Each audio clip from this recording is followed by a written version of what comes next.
Good afternoon, everyone. I am very pleased to welcome you to this event today. First of all, I would like to thank all our guests, speakers, and the staff who worked very hard to make this conference possible. I want to say that I am very curious to listen to your contributions. I approach this event with a spirit of learning.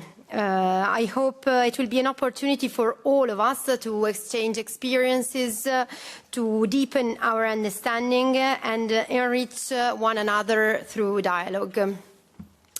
As many of you know, I come from social movements. And if there is one fundamental thing that I have carried with me into institutional politics is the conviction that thinking, the collective thinking and the autonomy of social movements must continue to guide political action. So I do not see this conference as a space where ready-made answers will be delivered from above. Rather, I hope it can be a space of collective inquiry. The current historical conjuncture represents a new phase. One whose specific characteristics must not be underestimated if we want to act effectively and rise the challenges before us. These are undoubtedly dangerous times, but precisely because of that, they are also times of profound transformative potential. The first major novelty we must confront is the return of war to the center of everyday life and international relations. Not that wars ever disappeared, despite what some narratives would have made us believe. We can think, for instance, of Western military interventions in the Balkans, Libya, Afghanistan, Iraq, and many other spaces. Yet today, war occupies a more central position in global politics. And with that centrality comes an increasing risk of escalation. As SANDRO, MEZZADRA and Brett Nielsen have argued, we are witnessing the emergence of a war regime. War is no longer an exceptional event separated from economic life, but increasingly becomes a permanent dimension of political and economical organization. Military logics, security imperatives and preparations for conflict are penetrating ever more deeper into our societies.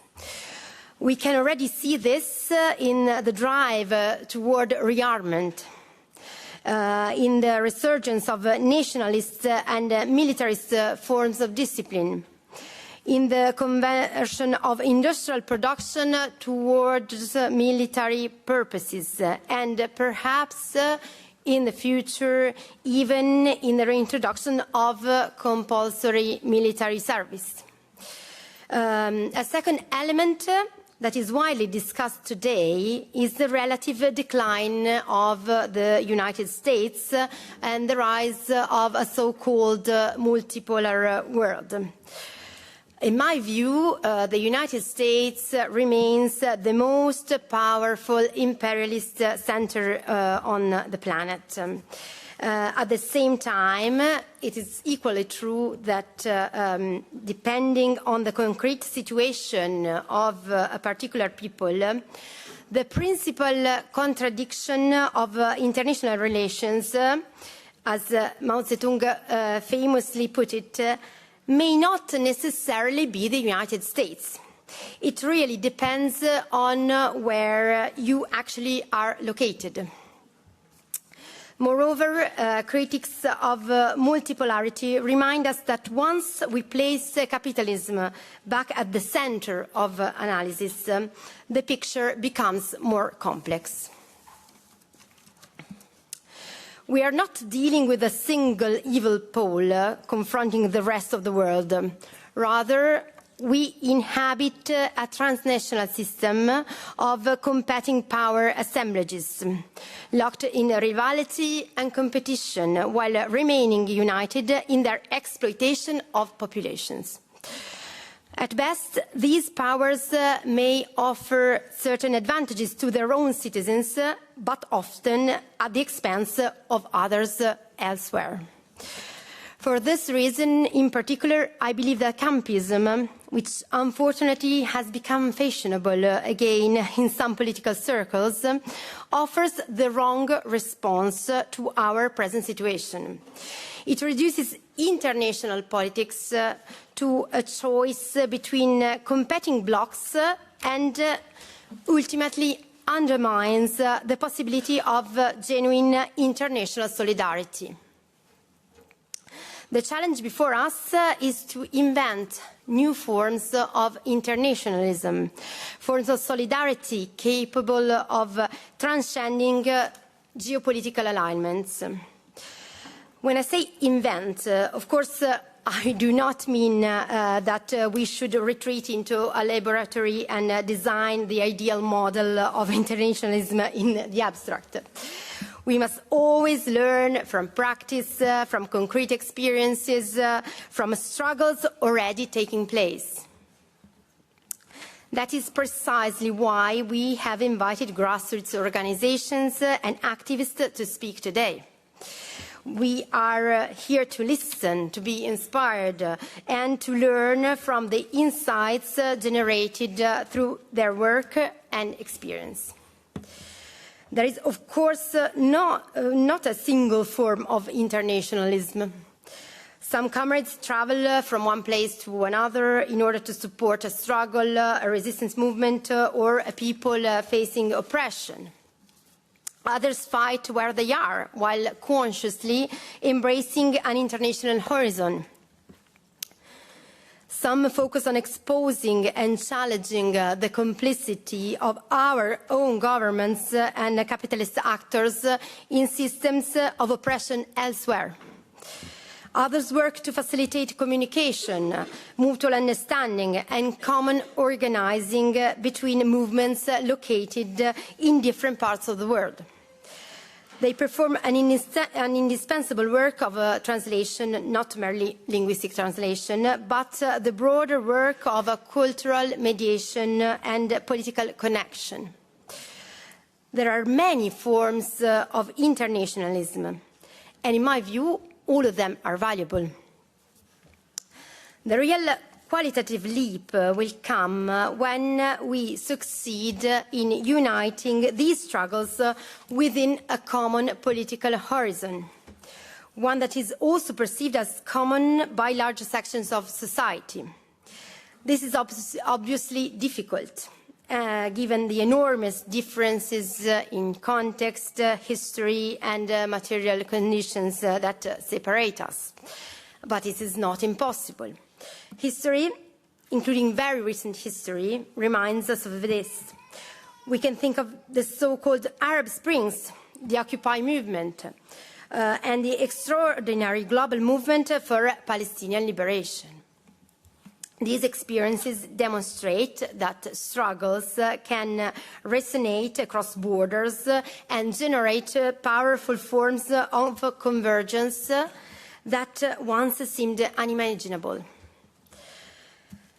Let me now conclude with a final reflection on the substance of the internationalism we need today. First of all, our internationalism must not be merely a tactical alliance. This also allows me to question the concept of black international, of the so-called fascist international, often used even on the left, to describe networks of cooperation among far-right forces across the globe. In my view, this is not truly an internationalism at all. There is no shared emancipatory horizon behind those alliances, only temporary convergence of interests. Indeed, I would argue that no one is a greater enemy of a nationalist than another nationalist. As long as their interests coincide, they may cooperate. But as soon as those interests diverge, conflict becomes inevitable. Nationalist far-right politics remain one of the principal catalysts of the risk of global conflict. But if internationalism is not a tactical alliance, then what is it? I do not have by myself a definitive answer. I tend to think of it as a shared ethical and political horizon, a common sensibility, a transnational sisterhood and brotherhood among oppressed peoples and among those struggling for emancipation. And for this reason, without ignoring the legitimate critics that have been directed at universalism, we still need universal values of some kind. Respect for diversity, substantial equality, cultural freedom, care and love for one another and for the earth that sustains us. I also want to stress that the internationalism I envision, despite a name that may itself be somewhat inadequate, cannot be reduced to friendly relations between governments. Quite the opposite. Even when dealing with progressive or ostensibly progressive governments, we should maintain a pragmatic approach while never allowing ourselves to be fully represented, absorbed or subordinated by state institutions. Because our internationalism is fundamentally an ethical and political relationship between peoples. More precisely, it is a relationship between those sectors of different peoples who are engaged in resistance or struggle. It is a bond that runs from one community to another, from one movement to another, from one struggle for liberation to another. And it is from these connections, from below, across borders and beyond geopolitical camps, that a new internationalism may emerge for our time.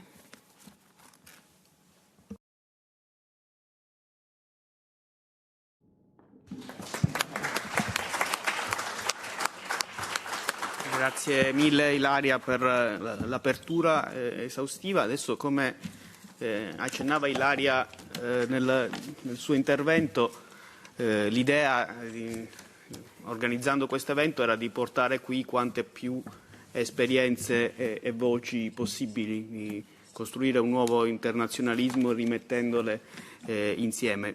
Adesso non esiste una gerarchia delle esperienze, però penso sia oggettivo che due abbiano avuto in questi mesi e credo anche nei mesi futuri uno spazio e un'importanza particolare.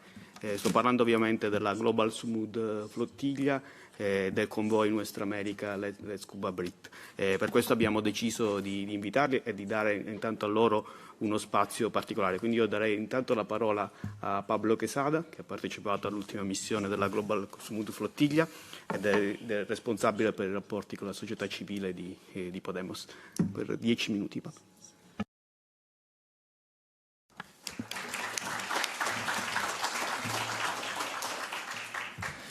Bueno, muchísimas gracias por la invitación, muchísimas gracias a todos los equipos que han estado trabajando para que esto sea posible, muchísimas gracias a todos los compañeros y las compañeras que se han desplazado hasta aquí, hasta Bruselas, para poder tener este encuentro. Estoy seguro que después de las ponencias vamos a poder tener un intercambio seguro muy fructífero sobre cuáles son las necesidades de ese nuevo internacionalismo que, a la vista de cómo ha empezado 2026, pues tanta falta hace. También quisiera agradecer, por supuesto, a los traductores y las traductoras, que siempre nos olvidamos, pero bueno, están ahí haciendo también un esfuerzo para que todos podamos comprendernos. Intentaré hablar lo más despacio que pueda para que todo el mundo me escuche bien. Bueno, como bien decía, pues yo soy parte de la ejecutiva de Podemos, del Partido Político Español, soy el secretario de Sociedad Civil y de Movimiento Popular, y también he formado parte de la Global Summit Flotilla, de la última misión de la Global Summit Flotilla. Recién llegamos hace unas 2 semanas. Bueno, quien ha militado y quien ha practicado activismo sabe que una misión no termina hasta que todos los procesos que se derivan de esa misión concluyen, y por eso estas primeras palabras quisiera denunciar la situación de 10 activistas que ahora mismo están detenidas, secuestradas en Libia, en el este de Libia, de las cuales tenemos muy poca información, apenas han podido recibir asistencia médica, apenas han podido recibir asistencia consular. Estamos muy preocupadas porque formaban parte del convoy terrestre de la Global Summit Flotilla.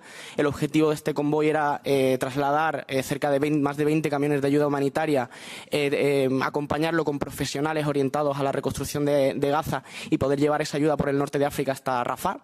Y en ese transcurso, pues como digo, fueron secuestrados por milicias libias. En ese sentido, pues desde aquí pedir que por favor que todos los estados parte no se desentiendan, que Alicia y el resto, bueno, justo una de las personas detenidas es una querida activista, una queridísima activista, Alicia Armesto. Desde aquí pues exigir su inmediata liberación, que puedan recibir toda la atención posible y que puedan volver a casa. Como decía, formé parte de esta última misión junto con muchísimos activistas. Fueron en total más de 500 personas las que participamos de la Global Summit Flotilla. Como sabéis, creo que el público más o menos sabe, o sea que no tengo que detenerme mucho aquí de qué va, pero bueno, tiene el objetivo de romper el asedio marítimo que asola Gaza, que asedia Gaza desde hace casi 20 años, poder seguir denunciando toda la limpieza étnica y el genocidio que está teniendo lugar en Palestina, y el proyecto, la misión consiste en desplazar embarcaciones a lo largo del Mediterráneo para poder efectivamente romper con ese bloqueo naval. Creo que los resultados de la flotilla pues son amplia y públicamente conocidos. Fuimos secuestrados hasta en 2 ocasiones, la primera muy cerquita de aguas griegas, la segunda a 184 millas náuticas, unos 400 kilómetros aproximadamente de Gaza. Esta flotilla, y voy a intentar no hablar únicamente de la flotilla porque me parece que hay como muchos elementos a comentar, pero bueno, sí que creo que esta flotilla ha sido inédita. No hablo lo inédito de la violencia, que creo que es evidente y que todo el mundo lo ha podido ver, y sobre todo que es la misma violencia que los palestinos llevan 70 años denunciando. Sino que introduce elementos a la hora de poder plantear nuevas fórmulas de cómo desarrollamos ese internacionalismo. Lo digo porque durante el transcurso de la flotilla fue una noticia que quizá pasó un poquito más desapercibido, pero sí que hubo en un momento dado una veintena de embarcaciones de la Global Summit desviaron de la trayectoria que teníamos fijada y trataron de desviar a un buque de MSC. Es una de las navieras que sustenta toda la maquinaria genocida de Israel, es una de las principales empresas que sostiene la cadena logística de suministros de Israel, y la flotilla, pues como digo, trasladó diferentes embarcaciones para poder desviar ese rumbo. Comento esto porque me parece que también vamos esbozando nuevas fórmulas en las que igual, pues no hay por qué terminar el recorrido, sino que efectivamente el comercio con Israel se sigue dando y hay otras fórmulas que podemos explorar al margen de la flotilla para poder continuar haciendo. También creo que es inédito, pues evidentemente por la flotilla, pero también porque reúne a muchísimos activistas de numerosos países poniendo el cuerpo, y también en particular hablo de las personas europeas, tratando de poner el privilegio que supone ser blanco y ser europeo a disposición de la lucha de liberación del pueblo palestino. Creo que, y ya entrando quizá más en un balance político de lo que significa la flotilla, ha sido fundamental la acción política de la resistencia palestina, del pueblo palestino, para comenzar a desenmascarar uno de los elementos de privilegio que hace que Israel siga existiendo como proyecto colonial, que es esa apariencia de democracia en Oriente, en Asia Occidental, y que ha sido su sangre y sus vidas las que han permitido demostrar que efectivamente Israel no es en absoluto una democracia, sino un proyecto genocida que tiene como objetivo exterminar a un pueblo para colonizar una tierra que no es suya y que no le pertenece. Creo que la flotilla ha contribuido a generar y ampliar esas brechas que se han ido generando y que el pueblo palestino ha sido capaz de ir generando. Yo personalmente vivo con bastante frustración el hecho de que tengan que pegar a personas blancas y europeas para que los gobiernos europeos empiecen a tomar medidas, aunque sea timoratas, porque bueno, que prohíba la entrada de Engibir en Francia, sin lugar a dudas es positivo que se abra el debate público en Francia y que se empiecen a señalar cuáles son los elementos de vulneración de todo tipo de derechos y de los derechos humanos en Palestina, pero tiene que ser cuando van blanquitos europeos a intentar romper el bloqueo de Gaza, no cuando están cometiendo de hace más de 70 años todo el exterminio de un pueblo, ¿no? Entonces, bueno, creo que reconociendo la agencia política del pueblo palestino como sujeto político, pues creo que sin lugar a duda la flotilla contribuye a generar y ampliar esas brechas. Hay muchísimas cosas que comentar, pero creo que, y ya entrando en quizá cómo podemos caracterizar este nuevo internacionalismo, pues lo primero creo que tiene que ser intentar decolonizarnos nosotras mismas. Evidentemente estamos atravesados por las sociedades donde vivimos, por las sociedades capitalistas que colaboran y que hacen parte de toda una estructura colonial, por supuesto, y que creo que a la hora de abordar nuevos debates sobre cuáles son las nuevas acciones a llevar a cabo, pues tenemos que mirar primero hacia nosotras mismas, ¿no?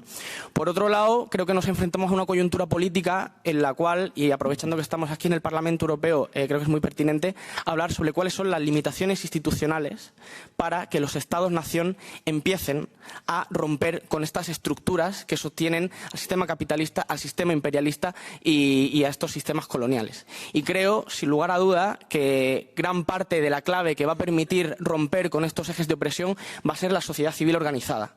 Creo que la flotilla hace buena cuenta de qué es lo que esto significa. La flotilla no deja de ser una acción que se ejecuta por la inacción y por la complicidad de los gobiernos europeos con un sistema criminal, con un régimen criminal en Palestina, y creo que también va a ser la gente organizada la que va a permitir dar herramientas para poder romper con el resto de sistemas. Hablo del imperialismo yanqui, que ya sabemos todo lo que está ocurriendo en Latinoamérica, en el Caribe, como en África, quiero decir que es ampliamente conocido. Entonces creo que va a ser la sociedad civil la que tiene que dar un paso al frente a estas manifiestas y evidentes limitaciones que hay en el campo de lo institucional. No digo que no sea importante, por supuesto, pero creo que, dada la correlación de fuerzas ahora mismo, es importante poner el foco en qué está haciendo la gente y hacer parte de ello. También por eso, desde mi organización política, tomamos la decisión de acompañar a las activistas y de tratar de dar un paso adelante junto a ellas, reconociendo la incapacidad que tiene. En mi caso, el Estado español, que parece que es como uno de los estados adalides de la lucha del pueblo palestino, mantiene el comercio de armas con Israel, mantiene la colaboración académica. Tenemos una represión brutal contra las activistas que están denunciando el genocidio. Hay un hito que seguro que todos recordáis, que fue la Vuelta Ciclista en España.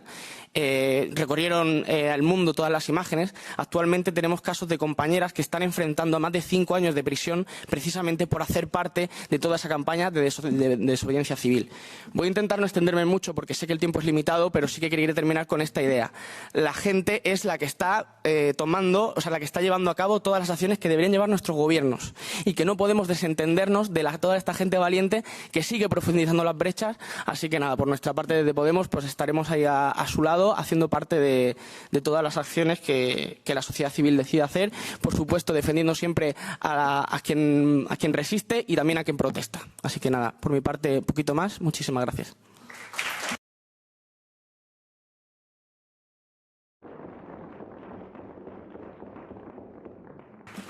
Grazie mille Pablo. Io adesso darei la parola a Martina Steinwurzel, ho detto bene, perfetto, per altri 10 minuti. Grazie Martina.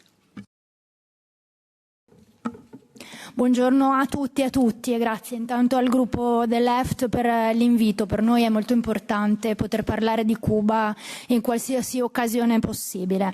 Io sono Martina Steinwurzel, sono promotrice insieme alla mia associazione ICEC della campagna Let Cuba Breathe e dell'European Convoy Nuestra America to Cuba, a cui hanno partecipato diversi europarlamentari insieme ad altri 120 tra delegati e rappresentanti, portando ciascuno più di 40 kg di medicine. Io invece insieme ad altri 24 attivisti sono arrivata via nave su un piccolo peschereccio degli anni 50 in cui siamo riusciti a far salire 37 pannelli solari e innumerevoli tonnellate di beni di prima necessità. Siamo partiti dal Messico e abbiamo navigato per 5 giorni.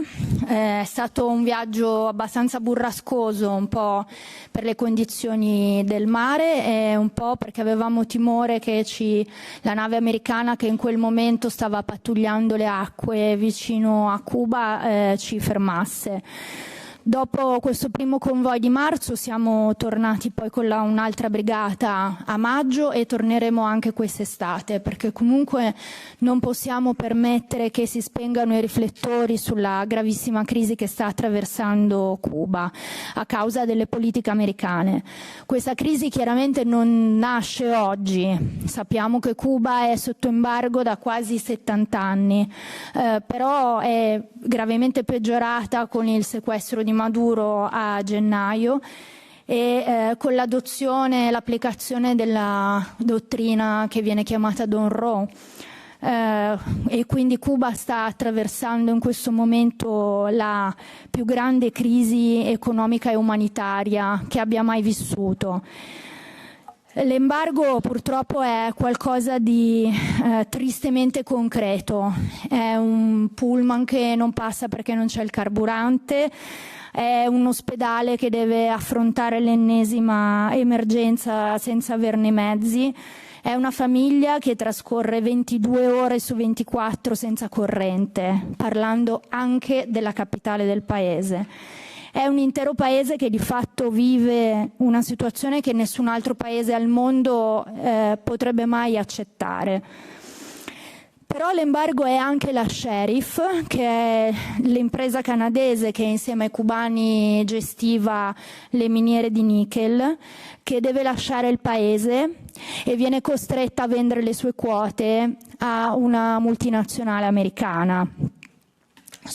L'embargo sono le compagnie alberghiere spagnole che vengono costrette a lasciare il paese, lasciando milioni di investimenti che hanno fatto, e sono anche i tantissimi cittadini stranieri che vivono a Cuba che da un giorno all'altro si sono trovati senza poter effettuare pagamenti con la propria carta di credito perché i circuiti Visa e Mastercard hanno stralciato i contratti con Finsimex. L'embargo è di fatto uno stillicidio sadico che viene perpetrato tutti i giorni ed è in questo contesto tragicamente surreale degli ultimi mesi che nasce il convoy Nuestra America, che è stata una risposta solidale che ha coinvolto tantissimi paesi, più di 20, che arrivavano da quasi tutti i continenti del mondo, perché di fronte a una crisi internazionale la risposta non può che essere internazionale. E come dicevo non è stato un viaggio semplice quello che abbiamo fatto e non avevamo neanche l'illusione di poter risolvere i problemi di un intero paese solamente con una barca.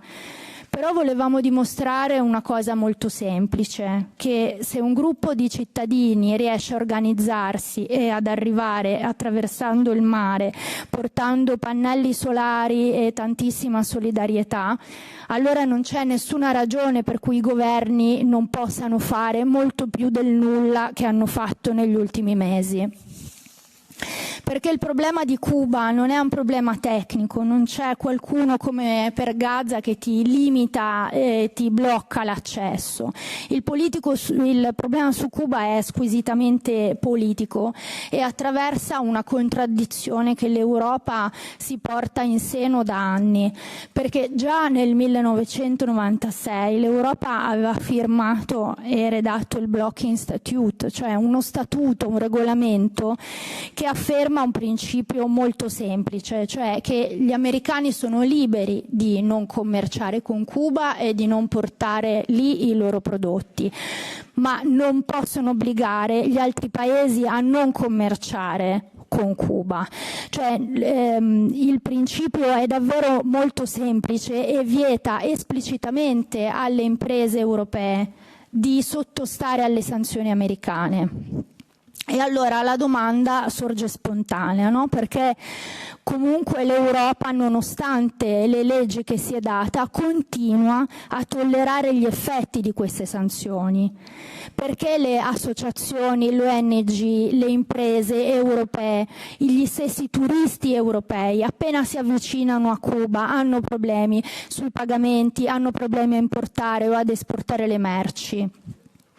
E vorrei chiudere con due richieste molto semplici all'Unione Europea. La prima è di essere coerente rispetto ai diritti umani. Se l'autodeterminazione dei popoli è un valore di per sé ed è un valore per tutti. Non può essere un principio da applicare soltanto quando fa comodo, soltanto sulla base della simpatia o meno per un governo. Il popolo cubano ha diritto di decidere per se stesso il proprio futuro senza essere minacciato, senza essere sottoposto a pressioni e misure coercitive. E la seconda richiesta riguarda l'Europa stessa. Da anni l'Unione Europea afferma appunto di non riconoscere l'applicazione extraterritoriale delle sanzioni e allora bisogna chiedere con forza che facciano rispettare questo regolamento, perché oggi non sono colpiti solamente i cittadini cubani, sono colpiti anche tutti i cittadini europei che hanno in qualche modo a che fare con Cuba. E allora se l'Europa non vuole difendere Cuba perché è un paese di comunisti che esportano dei pericolosissimi medici, allora perlomeno che difenda i propri cittadini. E noi, insomma, per conto nostro continueremo a credere nell'internazionalismo e a fare la nostra parte. Continueremo a costruire ponti tra i popoli perché crediamo che la solidarietà e la cooperazione siano molto più forti e più utili dei muri e delle sanzioni. Che viva Cuba!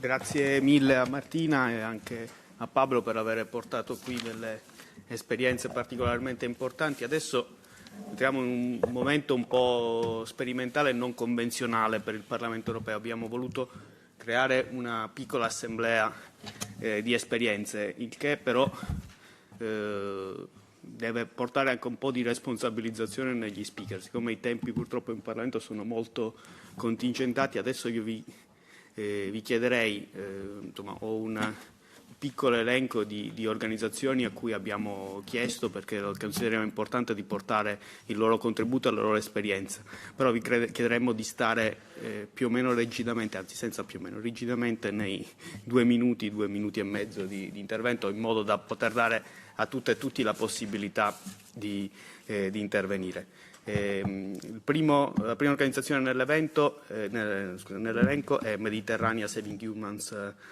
Bruxelles. Do la parola a Stefano Deodati. Hi, good afternoon. I am Stefano Deodati from Mediterranea. Thank you to the organizers for inviting us. As Mediterranea Saving Humans search and rescue NGO, we have been directly witnessing the increasing violence at Europe's borders, together with the criminalization of people on the move and of those who stand in solidarity with them.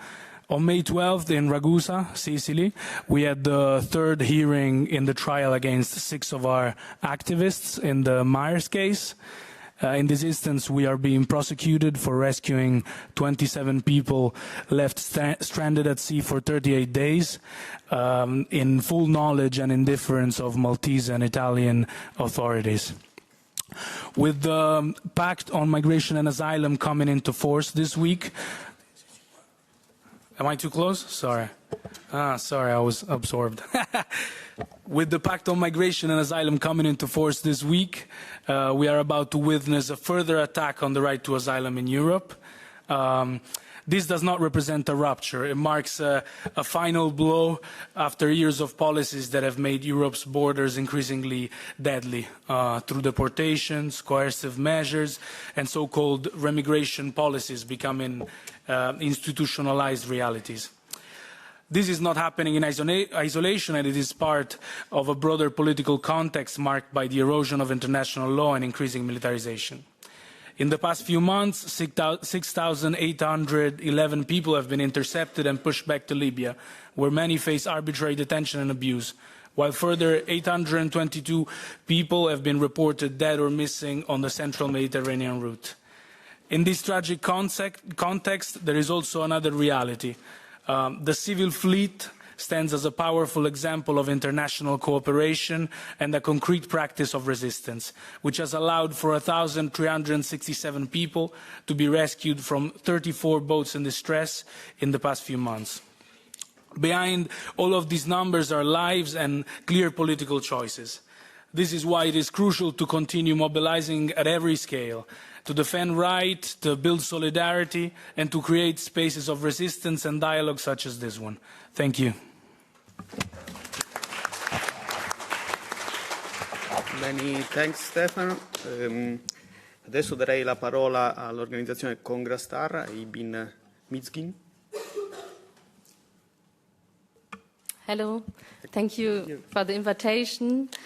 And how you said, I'm speaking on behalf of the Kurdish women's movement from Rojava. As you know, the revolution in Rojava has begun under conditions of war, displacement, and constant attacks. Despite this, not just Kurdish, but also Arab, Syriac, Assyrian, Armenian people and other communities have built structures of democratic autonomy based on women's liberation, grassroots democracy, and ecological justice. And from the beginning, this revolution was a women's revolution and also an internationalist revolution, maybe the first international revolution of the 21st century.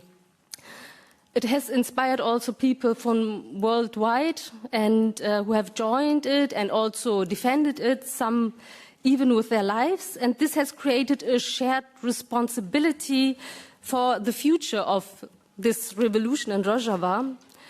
So for us, internationalism is shown very concretely, not only in delegations and solidarity campaigns, but also in a shared political educational process and shared experience. So we see ourselves also as a part of a democratic movement rooted in the legacy of internationalist and feminist struggle of the past centuries that is continuing now in our struggle today in Rojava. And when we look at Rojava or Syria, we see that there's now a new phase in Syria with the new transitional government as the integration of the democratic self-administration into the state structure is moving forward. It must not, for us, it means it must not be an subordinating into this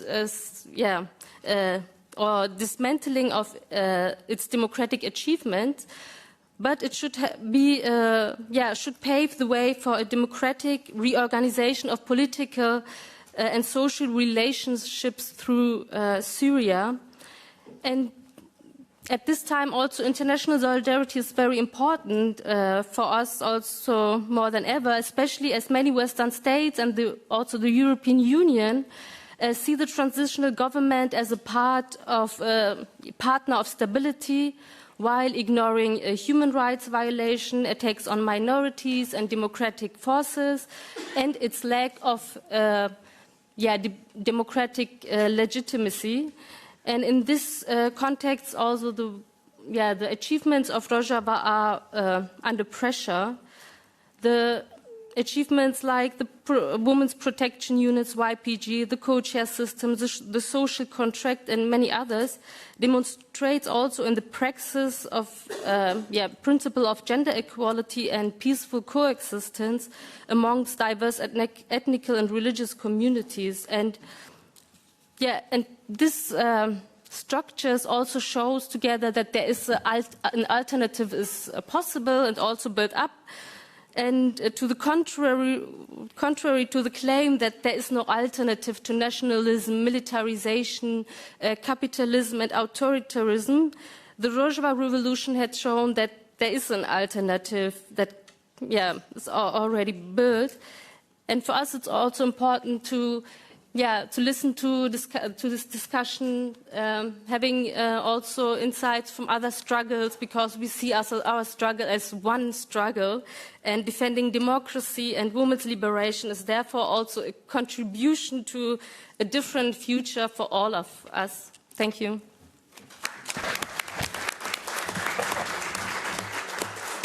Many thanks, Ibin. Adesso darei la parola a Augusto Lanfranchi per From the River to the Field. Good afternoon, everyone. I'm Augusto. Me and my comrades, we are here as From the River to the Field project. Our project was born from Fair Play Arena in the outskirts of Milan, where different grassroots sport clubs and the association practice popular sport. Sport as something accessible, collective and connected to the places where people live.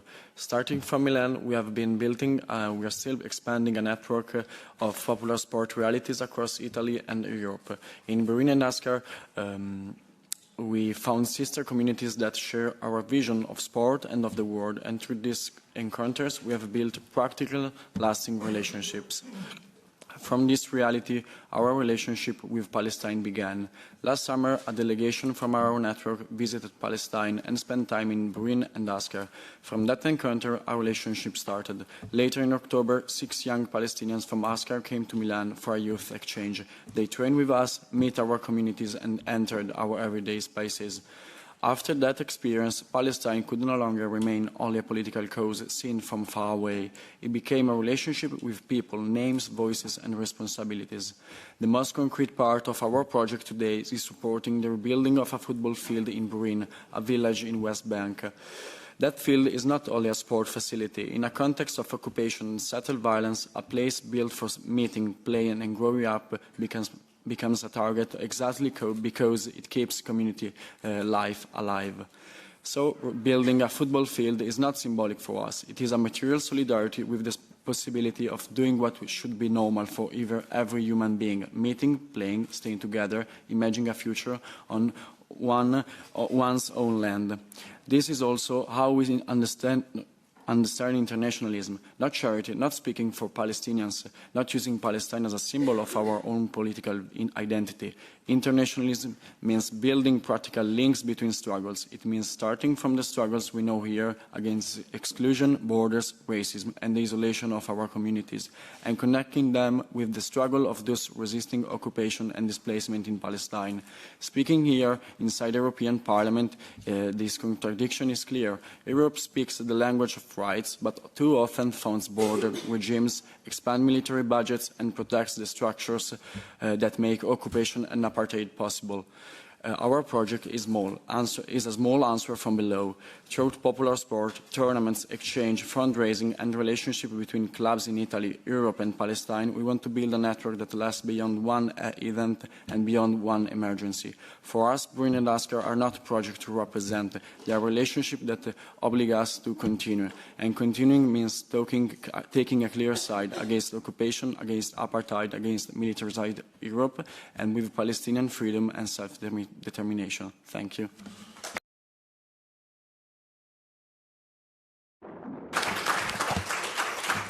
Grazie Augusto. Io adesso darei la parola a Detion Begai, consigliere comunale di Coalizione Civica Bologna, che ha appena partecipato alle benissime manifestazioni in Albania del movimento dei Fenicotti. Grazie a tutte e tutti, grazie per l'invito. Io vorrei parlarvi della Flamingo Revolution, della rivoluzione dei fenicotteri, che da 11 giorni vede ogni sera fino alla mezzanotte decine di migliaia di persone, soprattutto giovani, sfilare in centro a Tirana attraverso 4 immagini. La prima è quella della miccia di questa rivoluzione. È il 30 maggio, Svernez, Vlora, vicino alla zona dove sono nato, dove vivono i miei genitori, dove mi legano i ricordi d'infanzia. Arrivano i bulldozer, scortati dalla polizia privata, assoldata dalla società di investimenti di Kushner e Ivanka Trump. Mettono il filo spinato dalla collina fino a dentro l'acqua della laguna, un'area protetta. Le persone del posto accorrono, attaccano il filo spinato, attaccano i mezzi. Un manifestante viene trascinato via e picchiato. Una ragazza del posto affronta i poliziotti e comincia ad urlare che questa terra non è di Trump, non è di Kushner, non è di Castrati, che è un altro oligarca albanese, non è di nessun altro, è la nostra terra. Poi dice, indicandola, quella è la spiaggia dove mio padre mi ha insegnato a nuotare. Lì è partita la rivoluzione dei fenicotteri, gli abitanti più preziosi, assieme ad altre centinaia di altre specie di quella laguna. La seconda immagine l'ha descritta Ivanka Trump, raccontando in un podcast che girava in yacht in Albania.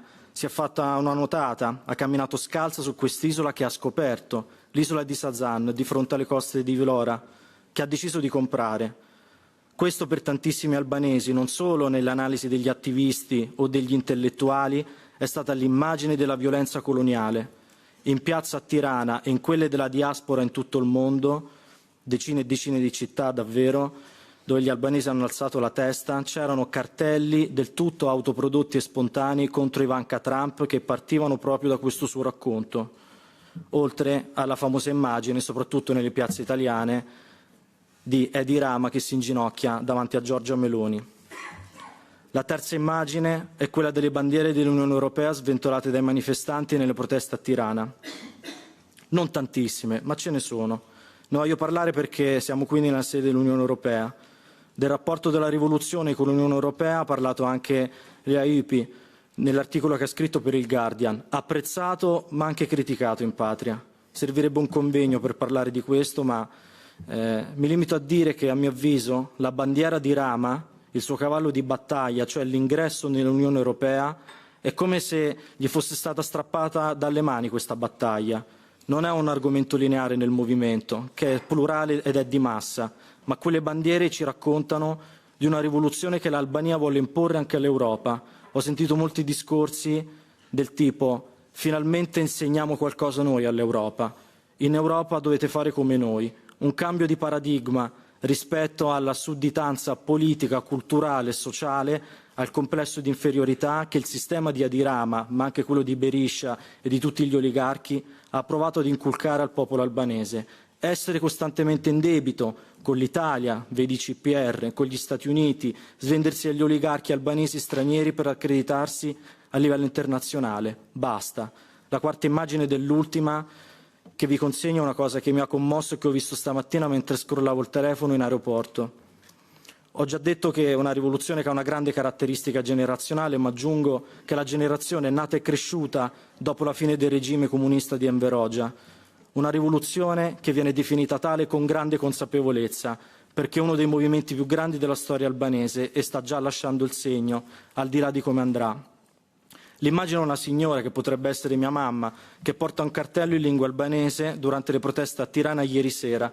Il cartello recitava: «Siamo qui per chi avete costretto ad emigrare dal nostro paese. Ci mancano, ne sentiamo la mancanza». Penso che questo racconti molto di cosa significa per gli albanesi in Albania e per gli albanesi della diaspora questa rivoluzione. Ieri ho chiesto ad una cara compagna, che peraltro è anche consigliera comunale a Tirana, se credono di portare la rivoluzione fino in fondo, se crede che Edi Rama possa dimettersi. Mi ha risposto: sappiamo che è difficile, ma noi ci crediamo. Chi siamo allora noi per non crederci? Questo weekend sarà importante. Edi Rama ha minacciato il movimento dicendo che entro il 12 giugno la discussione dovrà finire e quindi il movimento dovrà finire. Venerdì intende festeggiare in pompa magna il 35° anniversario della fondazione del Partito Socialista, proprio a Tirana. Il movimento ha chiamato ancora una volta tutti a scendere in piazza. A livello internazionale, io e tanti altri della diaspora ci saremo. Grazie a tutti e tutte.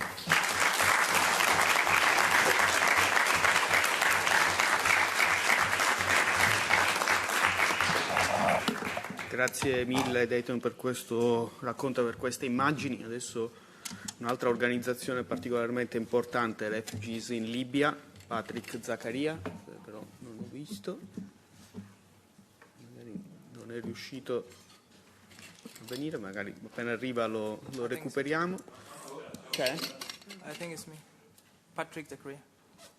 Ah, yes, okay. Yeah, that's so sorry, I didn't saw it. Yeah, thank you so much, Chair, honorable chairs.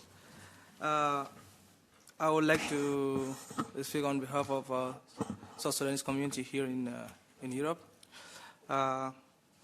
As I passed through Libya, there's a lot of challenges that I faced there. Of course, mine is like a testimony, not a speech. It's like a testimony on what I faced in Libya. So in Libya, dozens of people are being kept in a chamber, which is not good enough for human being to live. I think this thing needs to be put into the attention of those who have power to change things. And when I pass through there, even the water are not good to be drunk by human being. Though we know that no one chooses to be a refugee or to immigrate, but the situation forced me to leave and forced many who escaped their country to come or to look for a safety. I think life in Libya is very difficult for those who, or for those who are there in Libya now. So it need to be.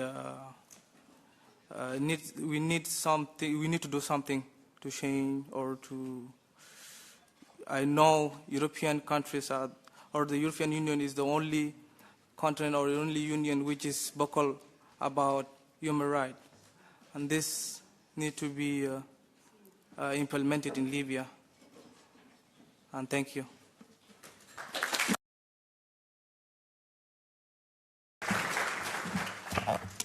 Thanks to you, Patrick. And now I will give the floor to Nicolò Cuppini for Teiko. Sì, grazie anche da parte mia dell'invito. Provo a condividere in maniera evidentemente molto sintetica alcuni punti, la riflessione che stiamo facendo con questa rivista italiana che si chiama Teiko, che ha ragionato molto sull'internazionalismo negli ultimi mesi, quindi provo a presentare 5 punti. Il primo è quello che potremmo chiamare il paradosso dell'iperconnessione, nel senso che oggi dentro questa rivoluzione digitale, comunicativa, informatica, viviamo appunto il paradosso di una grandissima capacità di contatto diretto fra più mondi, fra più contesti, fra più territori. Possiamo essere direttamente in contatto con attivisti e attiviste di Minneapolis che protestano contro l'ICE, con compagni e compagne che in vari contesti lottano, eppure questa enorme velocizzazione delle connessioni paradossalmente pare non star producendo in qualche modo una maggior tensione, diciamo così, internazionalista. Quindi questo è appunto un paradosso che però penso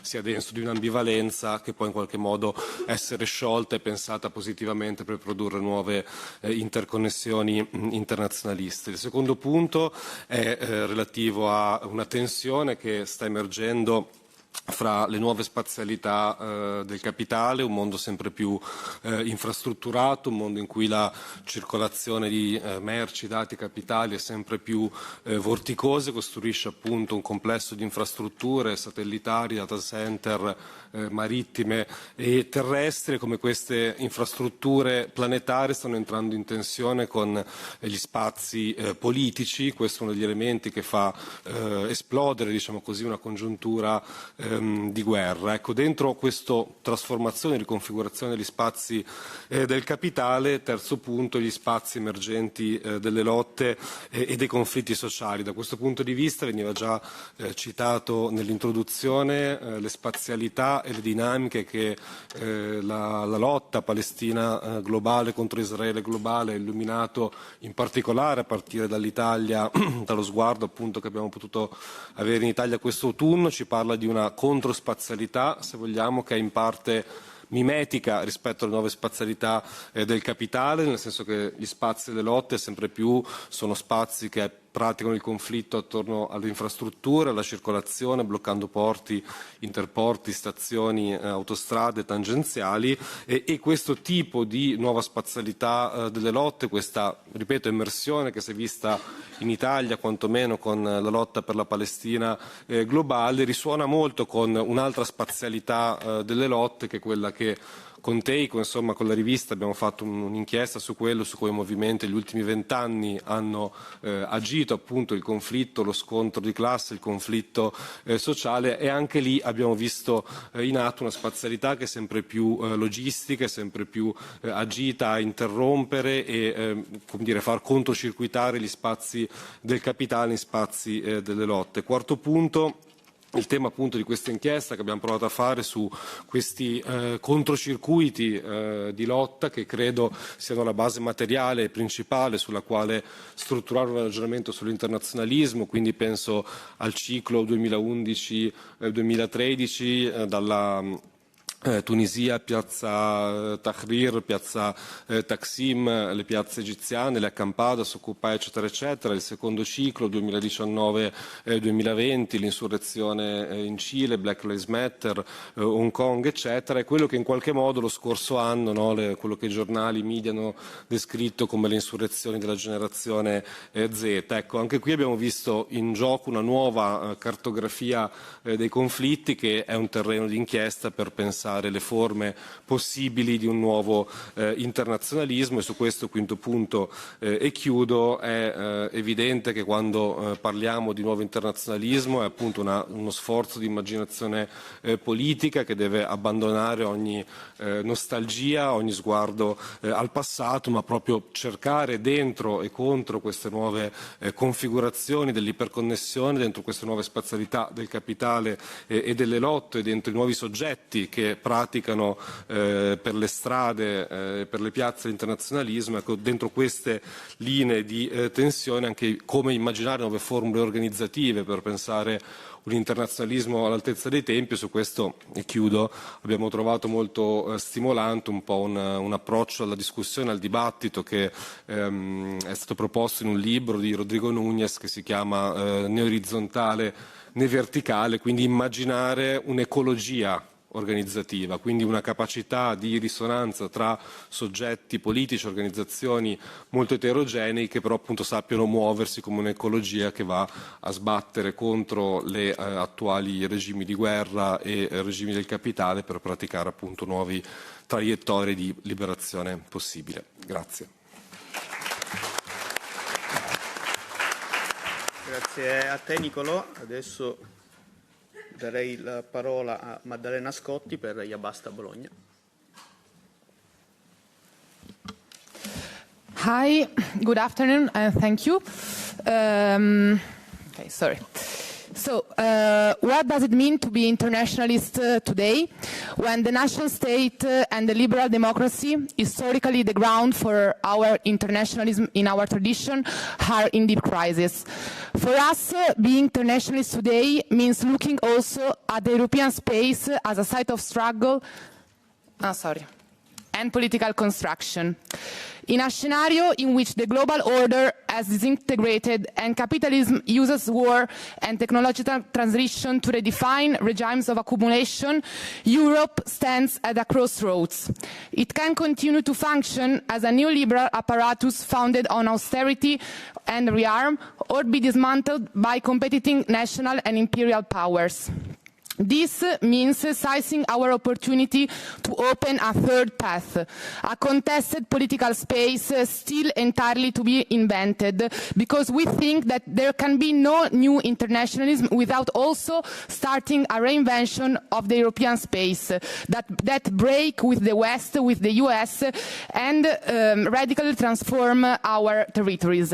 When I speak of Europe, I do not refer of the European Union, but a radical European movement capable of embracing different political visions. An alliance between rebels and Democrats, not the liberal moderates nor the fascist ones, of course. Broader alliances such as the No Kings movement in Italy. We need to explore a multiplicity of ruptures against rearm, against war, against Israeli colonial occupation, against the new pact migration and asylum, against all the sovereignism. The perspective is that of the urban democratic confederalism. So confederating rebellious cities means building a Europe capable of overcoming both nationalism and competitive federalism. Imagining hybrid institutions that combine self-government with programs of social welfare, the right to housing, freedom of movement, redistribution of wealth, and ecological transition. Opening a European political space from below is therefore not a theoretical exercise, but a strategic necessity. There is no a pre-written plan. The process must be built in practice through conflict, organization, and also political imagination, because ultimately that is what it is at stake, transforming a sum of struggles into a constituent force capable of redefining Europe throughout a process of liberation. Thank you.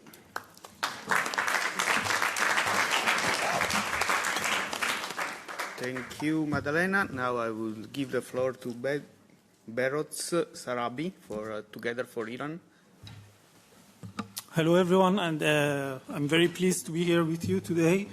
I'm from Iran and I live in Italy. We have had protests for many, many years in Italy. And because, for sure, you know, Iran is one of the most repressive regimes that has ever existed. It is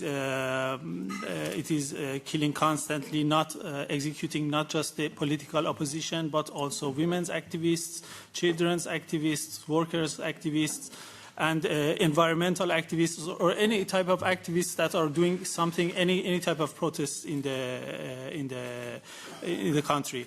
So from one side we have this situation. On the other side we are having this brutal war, let's say military aggression from Israel and United States that has worsened the situation much more for the activists and for the people of Iran. The thing that I want to briefly talk about is about campism, which is the danger that I think is one of the biggest dangers that we have. During recent months, we have seen in the protests for Iran, we have seen in many cities of Europe, we have seen Iranians, some parts of Iranians taking Israeli flags and United States flags. It was really a big shock for us as Iranians, as activists for Iran. But we could understand this because this is the fruit of desperation, a people that is for 40, 50 years oppressed. And they don't see any way out of this, and they think they get the illusion that maybe there is a missilistic power outside that is going to help us to free us from this situation. This phenomenon is very shameful. Is very we have take side obviously against this illusion, this act. But the thing that worries us about a lot is that we see the same exactly the same phenomenon also in some part of the Palestinian movement. They take the flag of the Iranian regime, which is the oppressor of the assassins of our people, because they have the same illusion that there is again a military force outside which is going to free them from their let's say desperation and hopelessness. And I think we as new internationalism forces that are thinking for new internationalism, first thing we should do is we should get rid of this illusion that there is a missilistic power that is going to save us. We should take side, not take part in the wars, not take sides in any of the wars, and don't have the illusion that one of the sides is better than the other or is going to help or better the solution. The only thing we should rely on, and as internationalist forces, as many of comrades said here before, is on grassroots movements. of movements really started from the base, like Non Una di Meno in Italy and many countries, like Donna Vita Libertà, Genjian Azadi, Woman Life Freedom, which was a movement. It began in Kurdistan, but many years ago. But since its values were international, it came after 30 years and made a very big cultural revolution in Iran. So this is my point, and thank you very much.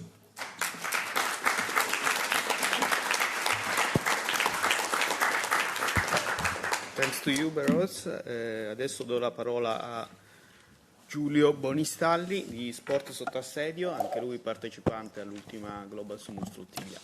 Allora, intanto grazie per l'invito. Box contro l'assedio è un progetto che è iniziato nel 2018, è un progetto di scambio pugilistico con i pugili e le pugili palestinesi. Siamo stati più volte all'interno della striscia di Gaza, nei territori del West Bank e siamo stati anche in Libano nel campo di Shatila. E chiaramente la situazione è molto cambiata dal 7 ottobre in poi e come abbiamo visto la striscia di Gaza è stata completamente distrutta, quindi anche quello che in qualche modo avevamo finanziato, palestre, strutture ed altro, e proprio qualcuno ne parlava prima. Oggi i social ci permettono di rimanere connessi continuamente. Se cercate su Instagram la pagina Gaza Boxing Woman vedrete che c'è ancora un allenatore, Osama, che porta avanti lezioni di pugilato all'interno della striscia di Gaza, e questo è un po' l'elemento fondante e il motivo del progetto, cioè sappiamo benissimo che lo sport può essere intanto un elemento di internazionalismo e soprattutto un elemento di supporto.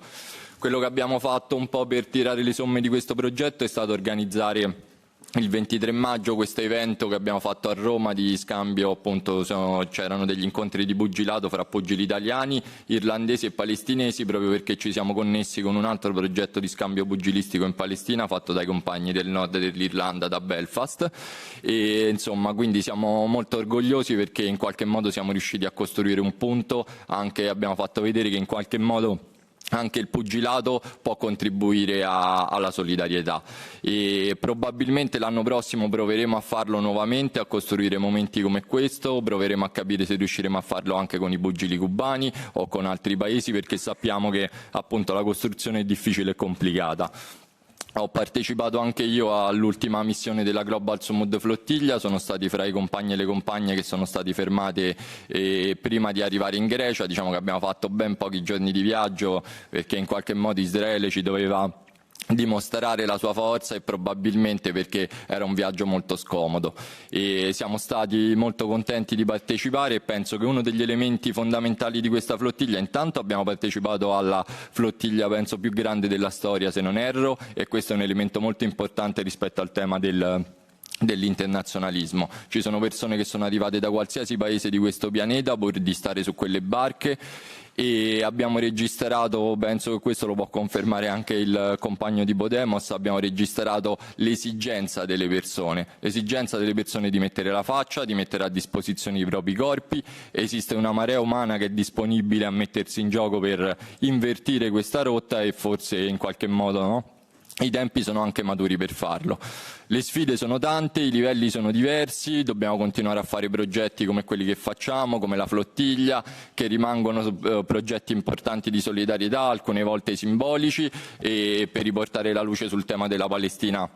Ma sappiamo bene che non basterà questo, perché Israele è un modello che sta arrivando anche in Europa in modalità diverse, e dobbiamo combattere questo modello. Lo dobbiamo fare per le strade, ma lo dobbiamo fare anche attraverso il Parlamento europeo.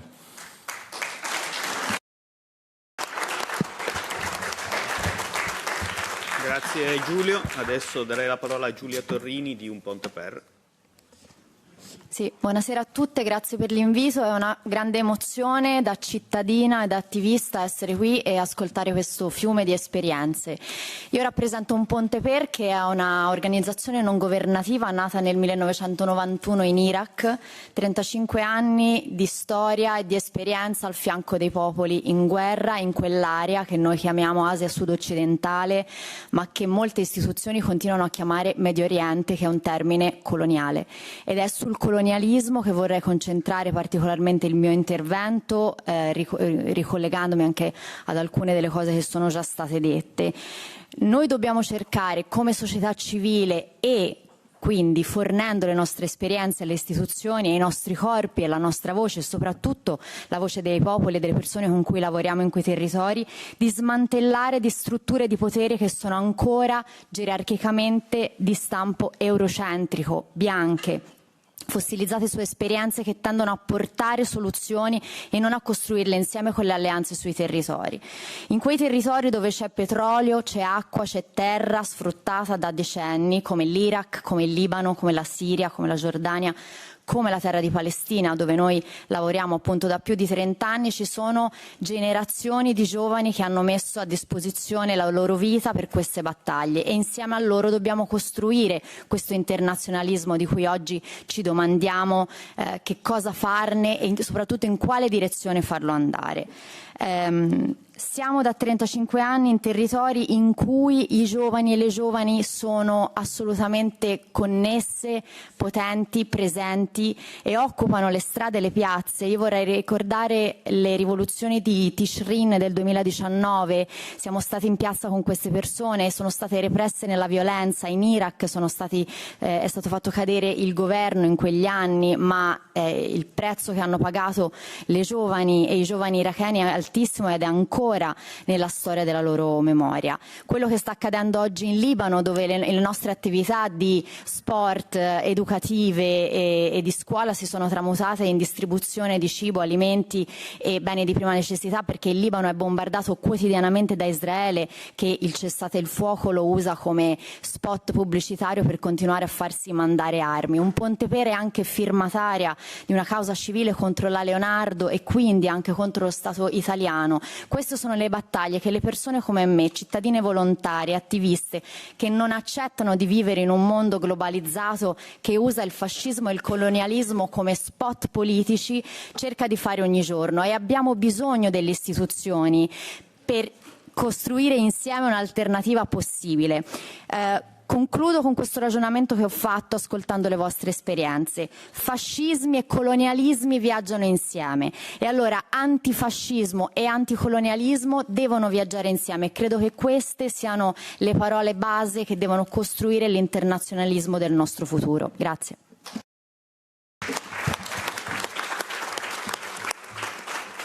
Grazie a te Giulia. Adesso abbiamo un intervento condiviso da parte di Migrital, hanno chiesto di parlarne, di avere due interventi insieme, credo sia giusto e bello farlo.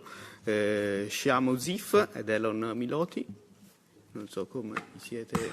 Buonasera a tutte e a tutti. Okay. Innanzitutto vorremmo ringraziarvi per questa organizzazione e opportunità.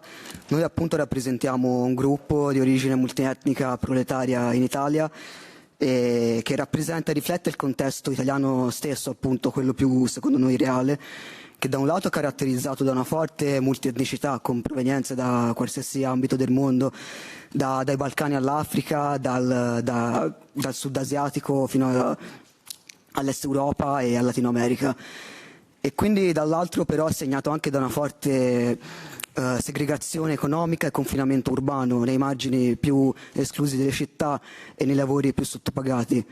E al contempo quindi il nostro intento è rappresentare in autonomia, in prima persona, le nostre realtà stesse, la nostra multietnicità a partire dai vissuti quotidiani e materiali. E proprio per questo crediamo che i quartieri italiani attualmente, la classe operaria d'Italia, la gioventù italiana attualmente rappresentino un internazionalismo intrinseco per natura stessa appunto della nostra composizione. E in merito a ciò voglio citare velocemente alcuni momenti in cui questo internazionalismo si è espresso a partire dal protagonismo dei nostri territori, che noi appunto viviamo quotidianamente e ci sentiamo fortemente radicati in essi nelle nostre città italiane. E innanzitutto, ad esempio, un momento di prima presa di protagonismo della nostra gioventù è stato nel 2020, quando l'eco di Black Lives Matter arrivò in Italia e per la prima volta una nuova gioventù appunto multietnica, compresi ovviamente giovani italiani da generazioni, si è ritrovata in strada contro gli abusi di polizia, interconnessi però al contempo al razzismo sistemico, al razzismo istituzionale e alle microaggressioni quotidiane, vissute però dal punto di vista delle città italiane, ecco. Poi chiaramente voglio ricordare anche le proteste di Gaza di questi anni, di questi mesi, dove i quartieri popolari italiani, la nostra gioventù si è presa comunque grande forma di responsabilità, al netto anche di una repressione molto iniqua appunto rispetto a chi con meno potere mette in campo più con meno privilegi mette in campo comunque più responsabilità e rischi. Lo dimostrano anche quello che magari dirà meglio Sam dopo, o le recenti denunce arrivate anche a Pisa. Sì. E le recenti 54 denunce arrivate a Pisa settimana scorsa per reprimere il movimento, perché da un lato appunto scandalizza molto, no, un banner con la scritta palestinese e non ciò che compie un intero stato genocidario, insomma.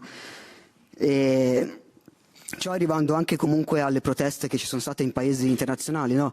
Ad esempio le proteste in Indonesia, in Nepal, in Macedonia, arrivate in Italia appunto e rese pubbliche e visibili dalla gioventù proveniente da quei paesi, oppure la protesta delle diaspore kurde o anche iraniane, o questi giorni il protagonismo delle comunità albanesi. E un ultimo elemento che voglio citare, che come gruppo noi teniamo molto, sono state le mobilitazioni nel quartiere milanese di Corvetto a Milano, portate avanti dalla gioventù di quartiere in autonomia e in auto-organizzazione totale per 3 giorni per chiedere verità e giustizia per Rami, ucciso durante un inseguimento nel novembre 2024 a Milano, un inseguimento di polizia, insomma. E per noi quella mobilitazione è stata una delle più intense ed emotive, ma anche piene di forza e di energia vissute negli ultimi 30 anni in Italia, proprio per composizione e per come è stata portata avanti, ovvero da tutta la gioventù sostenuta dalle prime generazioni di qualsiasi origine, etnia e specialmente per rendere visibile processi sistemici di esclusione e marginalizzazione. Si è detto molto da destra che quella protesta fosse incivile, come si diceva anche per le proteste in Francia, no, per Ziad Bouna nel 2005, come se appunto i quartieri multietnici non potessero proporre un'autonomia politica. Da sinistra si è detto invece che non avessero un'ideologia pura.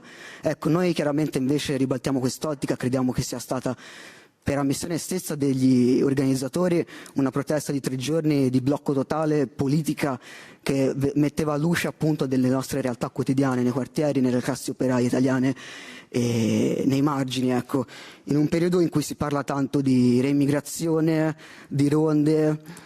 E noi appunto rifiutiamo tutto ciò con forza ed energia, però a partire da noi stessi, continuando a costruire comunità da un lato e conflitto dall'altro. E questo.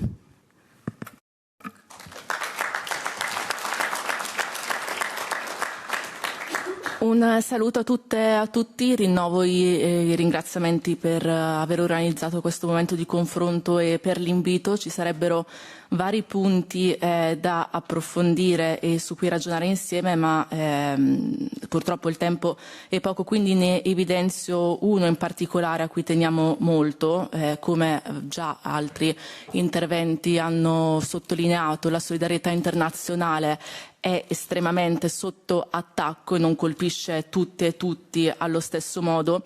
In Italia lo abbiamo visto molto bene durante le grandi mobilitazioni dello scorso autunno per la Palestina, quando oltre 1 milione di persone sono scese in piazza contro il genocidio in corso in Palestina. Tra le persone scese in piazza ci sono state anche le cosiddette seconde generazioni e le istituzioni italiane hanno risposto alle mobilitazioni, alla rabbia delle persone con la repressione e i media mainstream hanno fatto la loro parte. Per fare un esempio, Studio Aperto dopo il 22 settembre ha mandato in onda un servizio in cui parlava di gruppi di maranza, figli di immigrati reclutati dagli anarchici. Anche qui maranza, un termine dispregiativo trasformato in una categoria politica usata per costruire fittizi nemici della sicurezza pubblica, ma non è, come dicevo, solo una questione di racconto mediatico. A Milano, anche qui dopo il corteo del 22 settembre per la Palestina, la repressione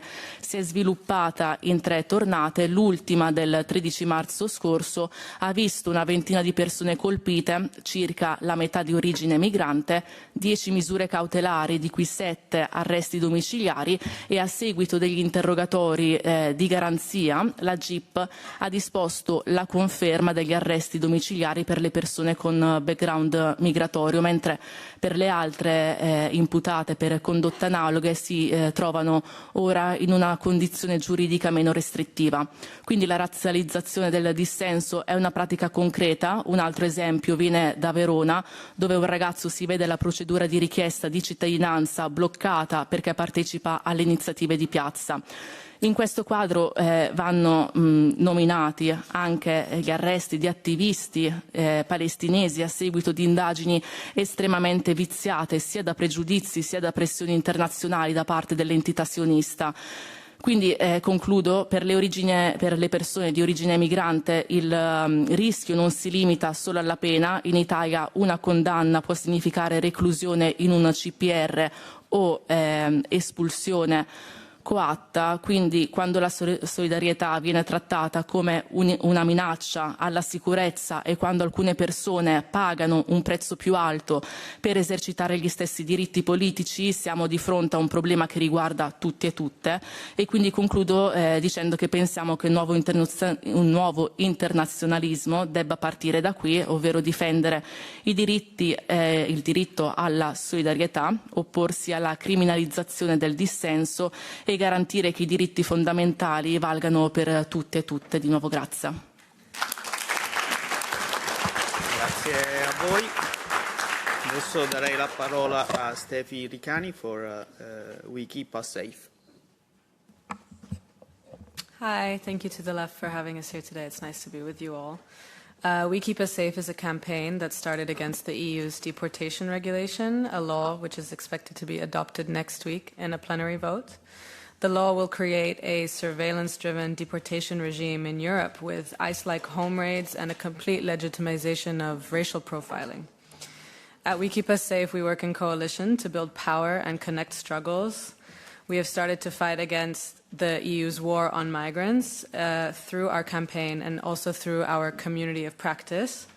Our community of practice brings together migrant and racialized-led associations in Europe and North Africa and West Africa to organize against the trifold impact migrant and racialized communities face from war.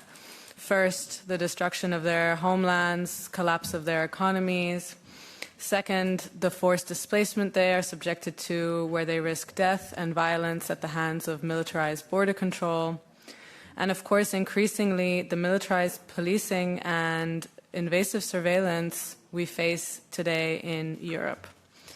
We want to build a world where everybody's needs are met through community, care, and protection, not punishment and control.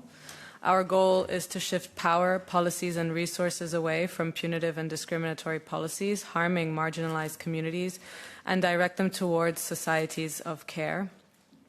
For us, internationalism is a fight against the realization of extremist far-right agendas, whether on migration policy or anything else. We have a different vision of safety that is built in solidarity from the bottom up, rather than a very narrow definition of security that requires more violence, more conflict, and more repression. Internationalism means opposing militarization at home. We know very well that anti-militarization and the fight for racial justice cannot be separated. More war, more police, and more prisons do not keep us safe. We keep us safe. Thank you.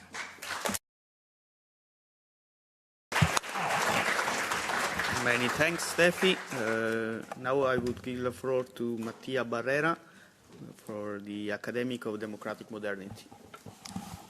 Hi, everyone. Thank you for the event. I speak in the name of the Academy of Democratic Modernity, that is an institution, an international association whose mission is to spread around the world the democratic modernity paradigm developed by the Kurdish leader Abdullah Öcalan. So far we're working mostly in Europe and South America. Our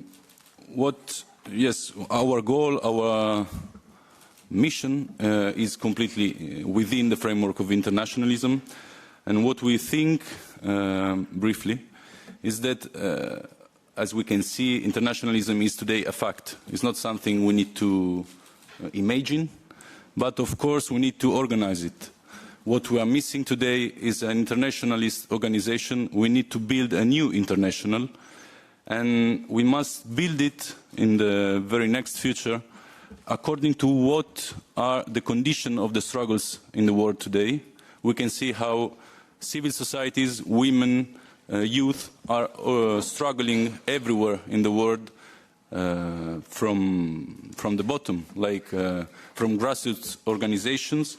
So we are no more in a moment where parties or big institutions are leading the struggle. We need to build a new international grounding on civil society's institutions. So we need to organize locally, nationally and internationally accordingly. Of course, it's 2 minutes, it's a very short time, so I will go fast. We think that in order to be effective in this century, in order to have an international struggle that can compete with the new hegemonical, the new power struggle within different hegemonical powers, we need to free ourselves from some kind of mentalities and behaviors. First, we should, as militants, activists, or whatever we want to call ourselves, we should free ourselves from elitist approach. We need to develop an understanding of vanguardship that is no more a Jacobin one. Of course, we can develop more this kind of, but not now. Sorry, I'm already out of my time. So we have actually we have the confidence that grounding our struggles everywhere on women liberation, democracy, grassroots democracy, and ecological economy, we can secure and we will secure a firm step towards socialism. Thank you, everyone. Many thanks, Mattia. Now I will give the floor to Ludovico Gualano for Rescue Team. Allora, piacere. Io come al solito mi preparo degli interventi, ma poi ascoltandovi vado a braccio. Allora, provo a portare un elemento che fino a questo momento è mancato, ma che per me, per la mia organizzazione, è molto importante, della questione ucraina. Noi lavoriamo in Ucraina dal 2023 e abbiamo scelto di essere in Ucraina perché abbiamo dei valori che ho sentito in tantissimi interventi prima che mi hanno preceduto, e sono i valori di autodeterminazione dei popoli, di libertà, di solidarietà, e quindi per questo motivo crediamo che anche l'Ucraina come popolo debba essere incluso in tanti ragionamenti che purtroppo in questi anni a sinistra sono mancati. Abbiamo scelto di lavorare in Ucraina dove c'è un'invasione, c'è un'occupazione. La Russia è un impero tanto quanto gli Stati Uniti, tanto quanto l'Occidente, e stanno avvenendo tante cose molto gravi. C'è una sostituzione etnica nei territori occupati, c'è una ripopolazione da parte di cittadini russi che hanno preso il posto degli ucraini che negli anni hanno abbandonato le proprie case. C'è una persecuzione dei civili al fronte, lo vediamo con l'utilizzo dei droni, che sono le nuove mine antiuomo che hanno caratterizzato l'inizio degli anni 2000, la fine degli anni 90. Oggi i droni sono dei dispositivi che costano pochissimo e che vengono utilizzati tutti i giorni per colpire civili, soccorsi, i soccorritori, eccetera. È in atto una strategia del terrore, perché l'abbiamo visto quest'inverno con i continui bombardamenti alle infrastrutture energetiche che vanno avanti dall'inizio dell'invasione, ma che hanno avuto, diciamo, un effetto molto, molto grande quest'inverno, perché a furia di essere colpiti e riparati a un certo punto poi questo processo non ha trovato poi le energie proprio per andare a sostenere le infrastrutture. e quest'inverno milioni di persone hanno affrontato temperature bassissime, hanno vissuto fino a meno 20 gradi senza riscaldamento, senza possibilità di cucinare in casa, questo non nei villaggi ma anche nelle grandi città, quindi ha coinvolto tutta la popolazione ucraina. E niente, noi dal 2023 abbiamo deciso di lavorare in Ucraina per diversi, appunto, per questi motivi elencati fino a oggi, e ci occupiamo di tante cose diverse. Il nostro focus principale sono le persone, ma aggiungo anche gli animali, e questo lo dico perché me l'hanno insegnato proprio gli ucraini stessi quando durante una missione di evacuazione stavamo portando via delle persone da un villaggio prossimo a essere occupato. La priorità per gli ucraini era salvare gli animali perché per loro erano le prime vittime della guerra causata dall'uomo e che non potevano salvarsi da soli. E noi facciamo questo, lavoriamo in evacuazione, lavoriamo nel soccorso. Aiutiamo quando un edificio viene colpito a riparare le finestre, gli appartamenti, soprattutto in vista dell'inverno perché le temperature sono molto basse. Distribuiamo cibo, diamo assistenza psicologica, eccetera. E quindi ringrazio molto per l'opportunità di essere qua perché vorrei che fosse uno stimolo e provare a discutere e ad affrontare la questione ucraina, ascoltando però quello che hanno da dire gli ucraini. Io non voglio parlare al posto loro, credo che loro abbiano tanto da dire e che anzi che in questi 4 anni si sia parlato tantissimo senza interpellarli, senza ascoltarli, e quindi l'invito che voglio fare a tutti quanti è questo.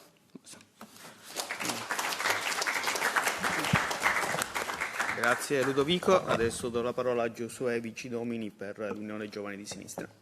Thank you. It's a real pleasure to be here in this incredible discussion because we think that the rise of the alt-right in Europe calls us to a collective responsibility to assume at least the European political space as an horizon of our political activity. What we see from Gaza to Ukraine, passing through the Mediterranean Sea, pushes us to reflect upon multilateral tools and upon the deficiency of the national policies. However, this situation is also the symptom of the weakening of the international institutions who failed in their original purpose, avoiding the use of the war as a resolution method for political conflicts. As we know, this is a direct consequence of the real and ambivalent scope of those institutions, to preserve the markets and the capitalistic system rather than the collective well-being and the social and humanitarian progress. So, when the system reshapes itself over the war sector, that contradiction is unveiled and more than ever tangible. And it's upon the social and material effects of this situation that the alt-right movements thrive. Facing these circumstances, we should react collectively, pointing on the significance of dialogue, mutualism and solidarity, aware that it's not enough to oppose to this trend, but is necessary to rebuild a different social project capable of meeting today's challenges.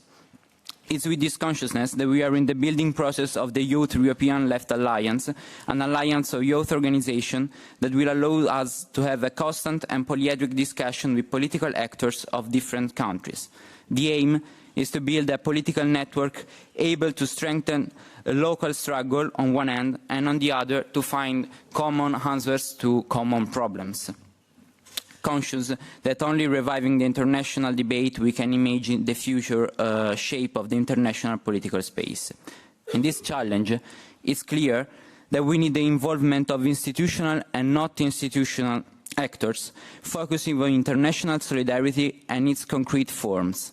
At least this is the perspective that we assume after joining an international delegation in Turkey, trying to make pressure on the Turkish government for the release of the Kurdish leader Abdullah Öcalan.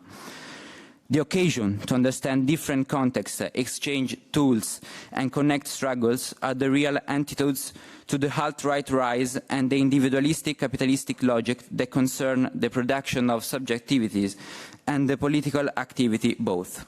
Only through contamination, exchange, and international intersection of struggles we can build the alternative. Thank you. Grazie Giosuè. Now I will give the floor to Michelle Sitaboa for the collettivo Carbush. Ciao a tutte e tutti, io sono Michelle e appunto rappresento il collettivo Carbush.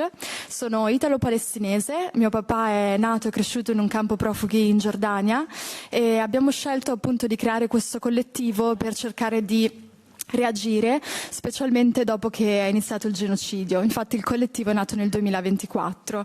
E cosa facciamo? Agiamo in diversi modi. Il primo modo che utilizziamo è ricamare e praticamente utilizziamo la tecnica tradizionale palestinese che è quella del tatriz. Vendiamo questi capi per sostenere non solo il popolo palestinese ma anche il popolo libanese, perché come è già stato detto benissimo spesso si dimentica che praticamente il popolo libanese subisce le stesse conseguenze del popolo palestinese stesso. Organizziamo dei laboratori di circa una durata di 3 ore in cui parliamo di cos'è il tatriz, e il tatriz appunto è una vera arte della resistenza, perché ha origini antichissime ma ogni simbolo ha un significato molto particolare. Spesso per esempio rappresentano dei villaggi palestinesi che sono stati distrutti e quindi possiamo benissimo capire che come attraverso il gesto di ricamare un simbolo possiamo rappresentare in un modo così semplice la nostra cultura. Supportiamo delle realtà in Italia ma vogliamo espanderci anche a livello internazionale, come per esempio l'ANPI, quindi l'Associazione Nazionale dei Partigiani Italiani, proprio perché capiscono il valore della resistenza della nostra missione, ma anche il Movimento dei Giovani Palestinesi in Italia, e collaboriamo anche con artisti e soprattutto anche fashion designer palestinesi, proprio perché capiscono che attraverso l'utilizzo anche di una moda sostenibile, perché noi ci rifiutiamo di utilizzare per esempio la macchina di cucito, ricamiamo attraverso un gesto lento e quindi appunto andiamo contro tutte le logiche che ci impone il capitalismo anche attraverso la moda, e lo facciamo in Italia perché abbiamo capito che ha un valore anche per le persone nate e cresciute in Italia. Spesso ci dicono come la loro cultura è spesso caratterizzata da perfezionismo, da individualismo, da performatività, invece noi sedendoci e ricamando insieme gli insegniamo il valore di guardarci negli occhi e appunto di parlare di Palestina e di parlare di come si può stare insieme, ovvero ricamando e tramandando bellezza e tramandando appunto la bellezza della nostra cultura. E le sfide, le difficoltà sono sicuramente quelle che ci continua a imporre l'entità sionista, ovvero il fatto che continua a cancellare la nostra cultura in tutti i modi possibili. Per esempio ad oggi non esiste una fonte italiana che parli del tatriz e ovviamente questo è fatto apposta. Ci sono molte fonti arabe, ma potete capire che comunque è un lavoro e noi abbiamo tradotto una decina di libri, appunto abbiamo fatto un lavoro di ricerca, e il motivo per cui appunto i laboratori durano 3 ore è proprio perché restituiamo tutte le origini e tutte le informazioni che abbiamo ricavato. E concludo dicendo che il motivo appunto per cui lo facciamo è perché ci permette di arrivare a tantissime persone. Ai nostri laboratori partecipano donne sui 70 anni, sugli 80 anni, bambine, ragazze, ragazzi. Come ho detto, spesso sono palestinesi, sono libanesi, ma spesso sono persone che hanno iniziato a sentire parlare della nostra cultura letteralmente ieri, e quindi in un contesto soprattutto politico che viviamo oggi, in cui le nostre parole spesso vengono manipolate e distorte, noi lasciamo che gli abiti tradizionali parlino per noi, e appunto, come vi ho detto, parlano della nostra cultura da tantissimi anni, circa addirittura 2000, e quindi sentiamo che finalmente qualcuno e qualcos'altro ci possa rappresentare e possa anche proteggerci, perché come abbiamo detto già molte volte è difficile esporsi come palestinesi, soprattutto nel contesto europeo e italiano.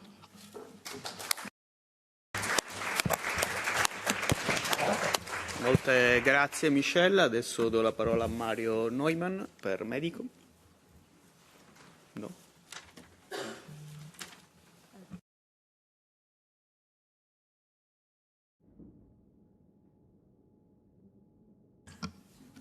So I was not asked to prepare anything, but so please give me 5 minutes. Of course, as you prefer. Now I will give the floor. Actually, the last intervention for Sin is for The particular one is the Autonomous Administration for the Northeastern Syria, Omer Fayek. No, sorry, even I haven't asked to prepare anything for this meeting. Sorry, okay. So sorry. No problem. So I think we have concluded our aspect, except if Mario would like to. No? Ok. Allora, chiederei a Isabel Serra Sanchez di raggiungerci sul palco. È stato, credo, una bella ora trascorsa ad ascoltare, diciamo, tantissime esperienze diverse, tutte molto importanti.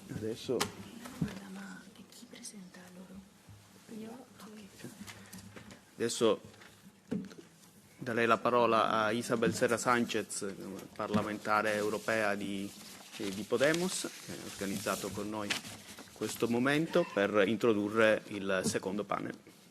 Grazie.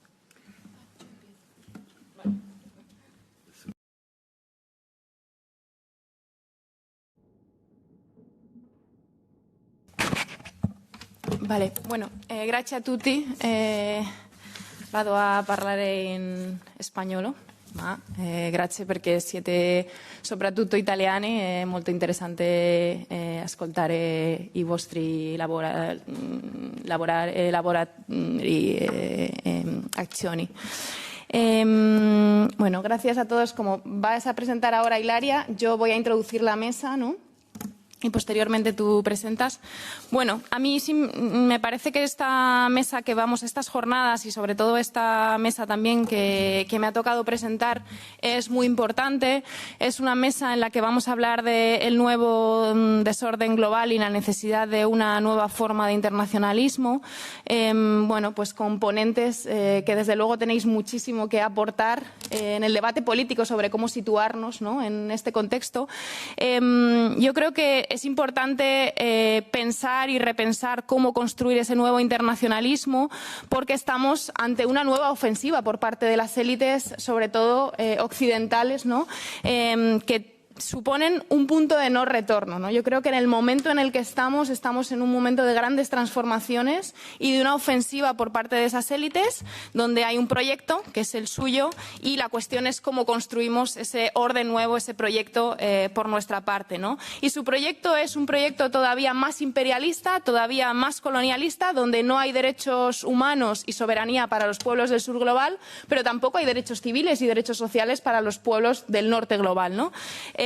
Yo creo que estamos ante una reorganización del capital, ¿no? Una reorganización del capital ante o como respuesta a una crisis, ¿no? Una crisis que es una crisis multidimensional que, a mi juicio, bueno, pues se puede explicar en sus diferentes facetas, dimensiones.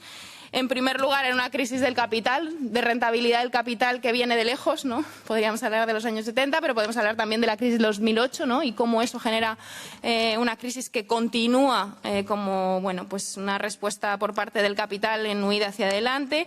Una crisis de reproducción social, de cuidados, de envejecimiento de la población, sobre todo en las poblaciones del norte global. Una crisis climática, de biodiversidad, energética, de recursos naturales. Una crisis de la hegemonía occidental, ¿no?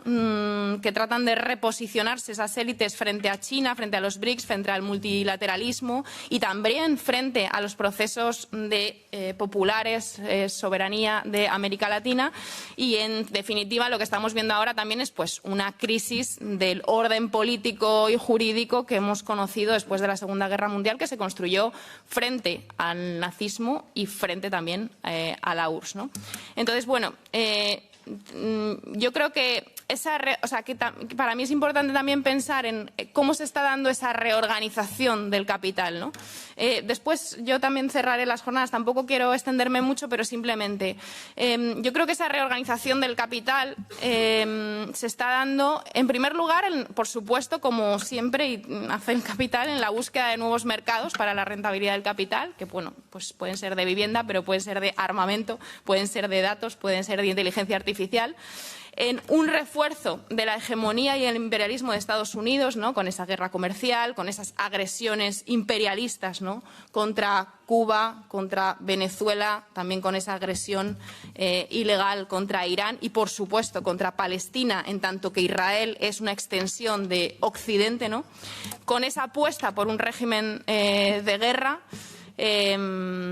donde la guerra o la amenaza de la guerra, bueno, pues ordenan, ¿no? Ordenan la sociedad, la política, la economía, ¿no? Y bueno, yo creo que es evidente que las élites europeas están en un plan de rearme donde Ucrania también es una excusa para fomentar ese régimen de guerra que supone también merma de los recursos públicos, de los servicios públicos para, bueno, pues el conjunto de las poblaciones europeas. Un refuerzo del colonialismo, ¿no? Donde se aplica pues un expolio de los recursos a los países del sur global y un intento de extensión de geopolítica de ese eje que no solamente es Israel, Estados Unidos, sino, por cierto, también incluye a Marruecos, que hace pocos días ha asesinado a 3 dirigentes del Frente Polisario y que debo desde aquí dar mi solidaridad con el pueblo saharaui.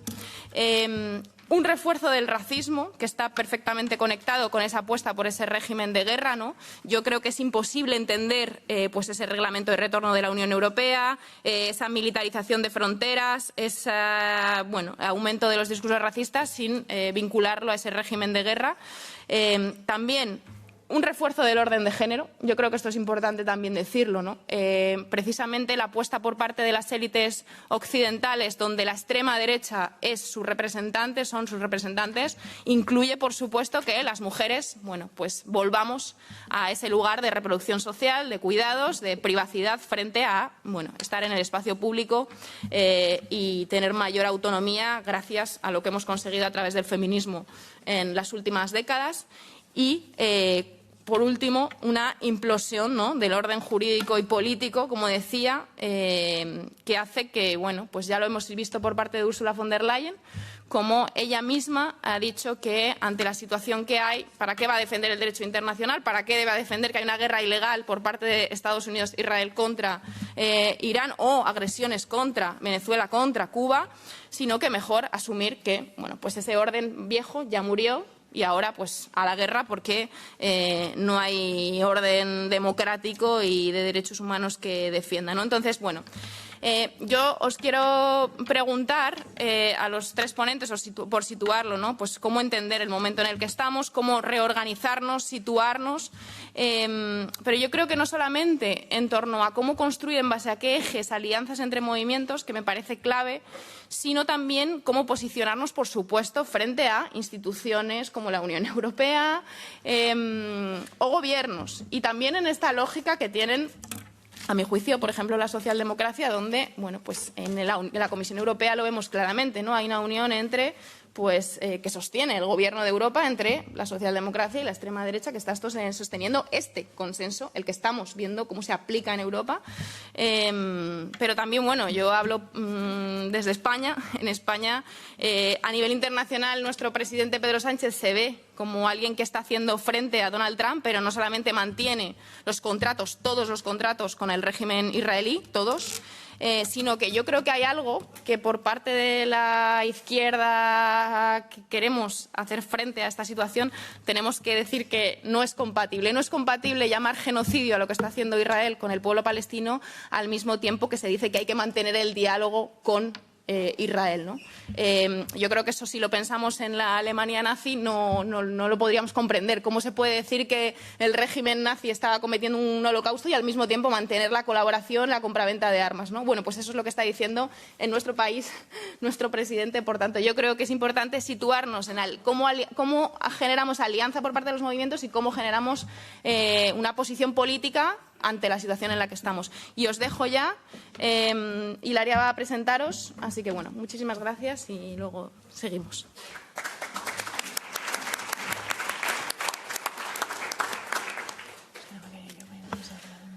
Thank you, and thank you to you all for your contributions. It was very, very interesting to hear your experiences and your practices of solidarity and of internationalism from very different parts of the world. All these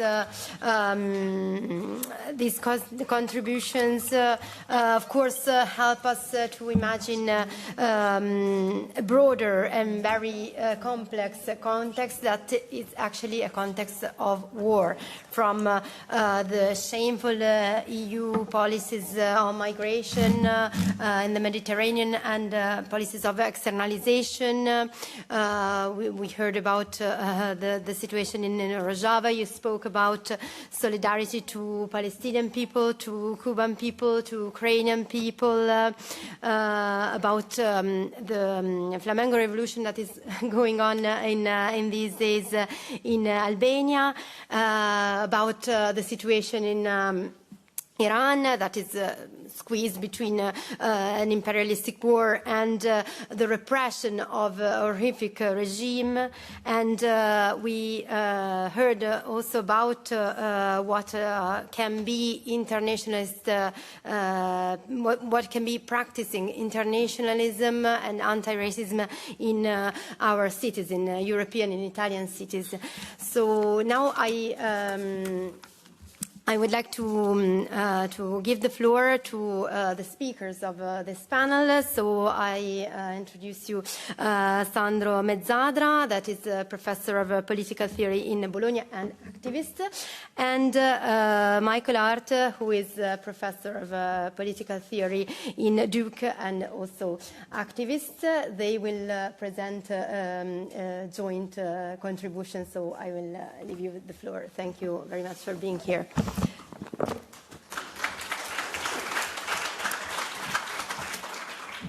So thank you very much, Ilaria. Thank you to all the people that were involved in the organization of this event. Actually, it is great to talk about internationalism in the framework of an assembly. As Ilaria was saying, Michael and I will present a joint intervention. We have been writing kind of text for this meeting, and we will kind of split our intervention.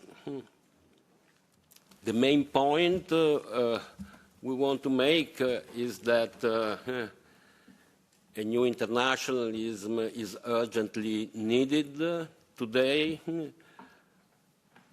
There is no internationalism without concrete experiences of resistance and solidarity, but we think that internationalism today points even beyond solidarity and resistance. It points toward the necessary invention of a new politics of liberation. A new politics of liberation in dark times, in an age of war. And indeed, from Russia's invasion of Ukraine in 2022, in February 2022, to the genocide in Palestine, from Israel's war in Syria and Lebanon to the current war on Iran, recent years have been characterized by a proliferation of wars. And of course, I do not forget Venezuela and what is happening today around Cuba. I think it is important to look at what is currently happening in and around the Strait of Hormuz, because Hormuz can say something important for us with respect to the internationalism that we need. I just want to make 2 quick points on the Strait of Hormuz. The first one is that what we see reflected in the Strait of Hormuz are the limits of US and Israeli military power. I think this is a very important point.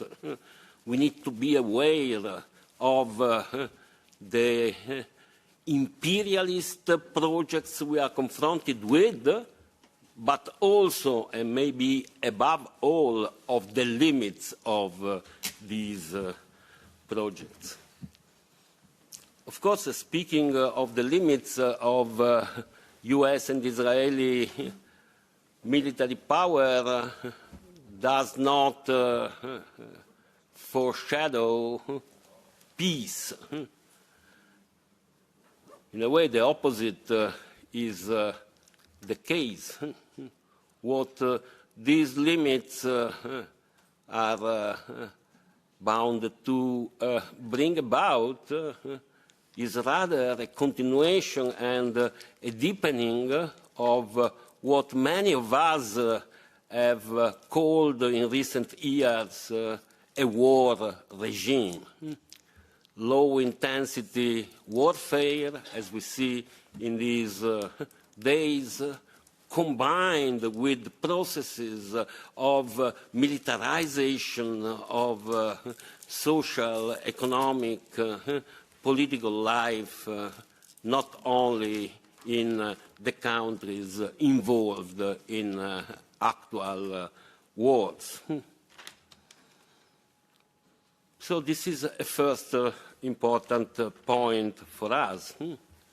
But there is a second important point that, in a way, qualifies the age of war we are living through. What we see reflected in the Strait of Hormuz is the persistent interdependence of the global capitalist system. You know, over the last years, we have been kind of surrounded by the rhetoric of deglobalization. And of course, I mean, if we imagine globalization as it was imagined in the 1990s, we are definitely not confronted with globalization.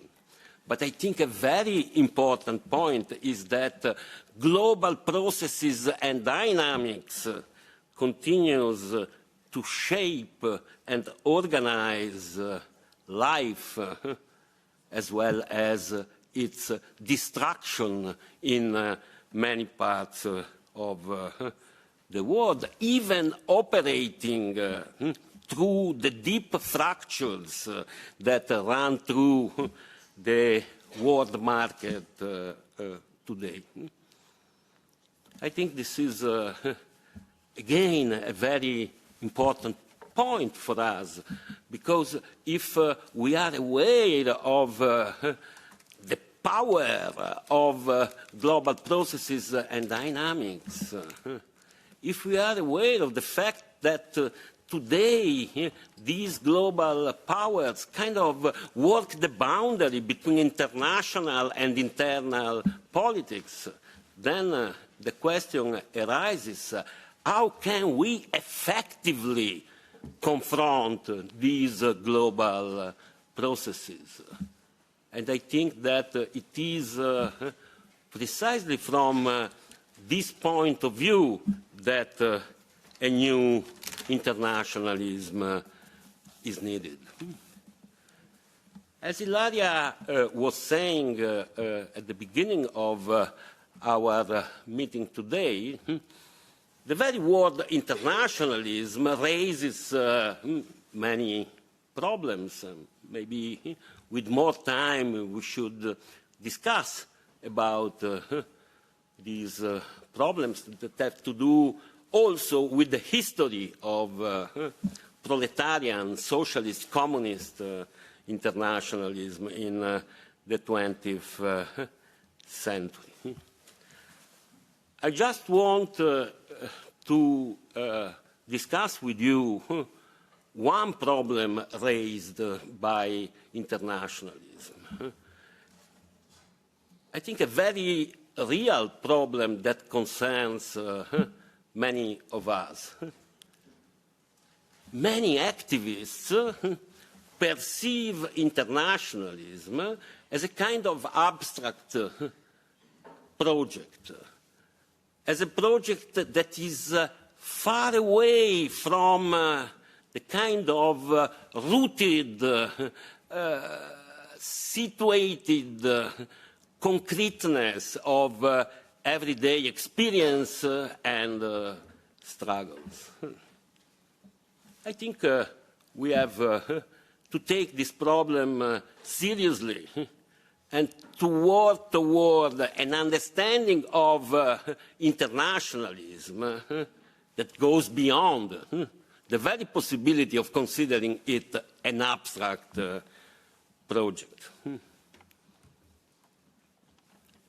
What we think is that today internationalism must be conceived and practiced on a multiplicity of levels. ISABEL was mentioning governments, states. For us, internationalism is an insurgent project, is a project that can only emerge out of social struggles from below. But we must also acknowledge that even governments and states can play a role in the development of a new internationalism. And this is a very concrete statement. We have been talking, of course, of Palestine, of the support for global Palestine in which all of us have been so involved in the last months and years. But think of South Africa's genocide case against Israel and of the importance it had to prompt the development of solidarity from below. It was an initiative taken by a state, by a government many South African comrades would never deem progressive. But nonetheless, it played a role. So just let us take it as an instance. But when I say that we have to imagine and practice internationalism on a multiplicity of levels, we have to think of a multi-level internationalism.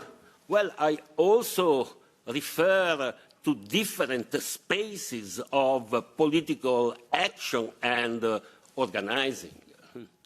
We have to forge a kind of internationalism that can be translated into daily action within a single neighborhood of a city.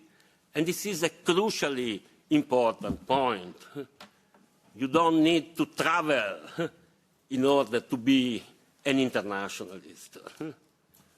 So different levels, different spatialities, a neighborhood, a city, a country, a region, and then the kind of transcontinental connections that we have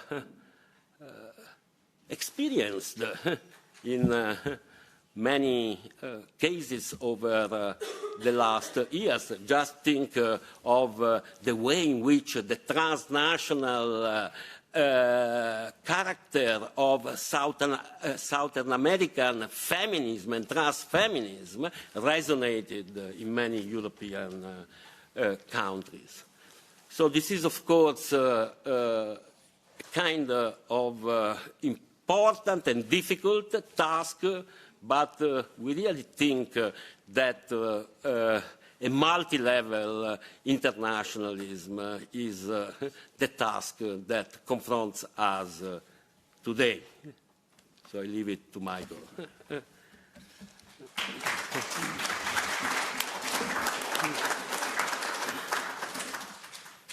I too want to thank the organizers. Oh, sorry. Okay, got it. I too want to thank the organizers, and it's really wonderful to have so many voices from different movements in a place like this. Like, so inside the European Parliament, for me, it seems actually moving and interesting to have this as the, this is my only experience with the European Parliament. It's pretty good so far. So I haven't seen the other parts.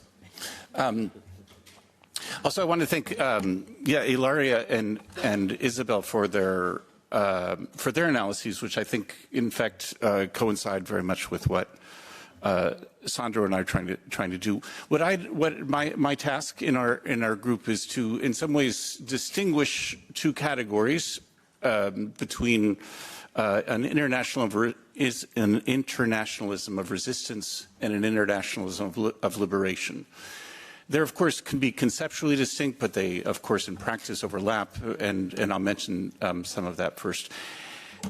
To start, I would say, though, about internationalism of resistance is that it is the most present and concrete in the minds of most activists. It's what I think it's what appears to us first, the need for resistance. Many have talked about Palestine and the genocide. And in fact, of course, those are some of the movements of resistance that have been most inspiring and important in recent years in their many forms, from tent encampments in U.S. universities to port and train station and highway blockages to street demonstrations. And of course, the Samut flotilla is a prime example of the internationalism of the resistance against the genocide. What's also interesting about the resistance to the genocide is how much, and in different places, that resistance has energized activism about local issues. Of course, a prime example was last October in Italy when, after the capture of the flotilla, there was enormous, really, activism that linked, like I said, local issues to the internationalist project. The other thing is that these pro-Palestine internationalism is a good example of, is how it reveals the war regime. I mean, as Sandro was saying, and others are using the concept in this way too, it reveals the ways in which war is no longer the exception, but that war logics have infiltrated economic and social life. I would say also, though, I mean, even though the level of the movements is the one, I think, where the most creation happens, and maybe the most important level for me, I think it's also important to think about the state and even supranational level of this internationalist resistance. Sandro mentioned an excellent example of the South African case at the International Court of Justice, which did have an effect of validating the label of genocide for a series of movements.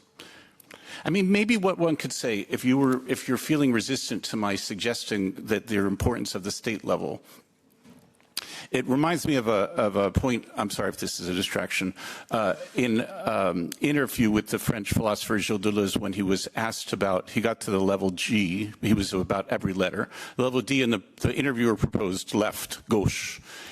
And Deleuze responds, il n'y a pas de gouvernement de gauche. Like there's no government to the left. There's only a government that can give space to the left. Which is, I think, a lovely idea of the relation, both of the importance of the state, but of course then not relying on it. And I think that's maybe the way we could think about, with regard to Palestine. You know, even Spain, even Ireland, in all their ambiguities, there is an importance of the pronouncements and the level of aid. At the supranational level, it's even perhaps more complicated. I was thinking about international law and the dilemma, the two-sidedness of international law with respect to Gaza in particular. On the one hand, international law has been revealed as being completely ineffective, and the double standards of it make it seem impossible. But at the same time, there are new initiatives around international law that try to remake international law for a new context. All I'm trying to emphasize is, you know, Sandro mentioned that we think of internationalism as a multi-level project. So that it's not just a question of movements, it's of course not just a question of states or even of the supranational level, but rather extends among these. Really effective, okay. We can also see this kind of internationalism of resistance in the Americas and also the need for it too. In some ways, I would say that the violence against migrants in the United States and the violence against the populations that try to protect the migrants from ICE in the United States is mirrored by the violence of the United States against others in the Americas. Kidnapping Maduro, the starvation of Cuba, we've already heard more about this. In some ways, you could think of the renewed Monroe Doctrine as affecting both inside and outside. So it's not only about, and it probably wasn't when it was first formulated too, about the oppression of the United States over other parts of the hemisphere, but also about the repression within the United States. So at a governmental level, we can see the reactionary governments in Latin America have arisen in tandem with and facilitated by the United States. There is a kind of mirroring, let's say, between Trumpism in the United States and Bolsonarismo in Brazil, one that not only has parallels of development, but also, of course, financial and political connections. Thinking about Milei in Argentina, Bukele in El Salvador, Noboa in Ecuador, these are all effectively war regimes of the far right that are combined with the wars against their own populations. So the constellation of reactionary forces makes visible and necessary a new internationalism. I guess partly what I'm saying is that we have to understand something like, just as an example, the anti-ICE movements in the United States together with protests against Milei in Argentina, that the two should be thought in the same context. That's in part what I mean by this. Right, I'll skip that part. So this resistance and these various resistance movements are obviously essential, and an internationalism of resistance is obviously essential. And they're also, like I said before, I think they're easily understood. But we have to struggle also, or pose on the agenda, not only what we are against, but also what we are for. In other words, to constitute a social alternative. And this seems to me like the hard part. As Sandro said, in times as difficult as these, when situations are so dire, when for many populations survival is the only horizon, many would say that modest goals are all we can hope for. Instead, we would like to propose that now is the time to speak about liberation. that only an internationalist politics can provide, in fact, a realistic horizon for liberation. Oh, right.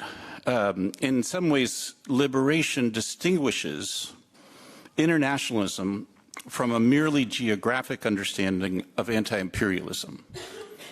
By this, I mean partly that anti-imperialism as in itself is not a politics. In some ways, what we have to, and this is where the discussion about campism that Ilaria and Beirut both mentioned would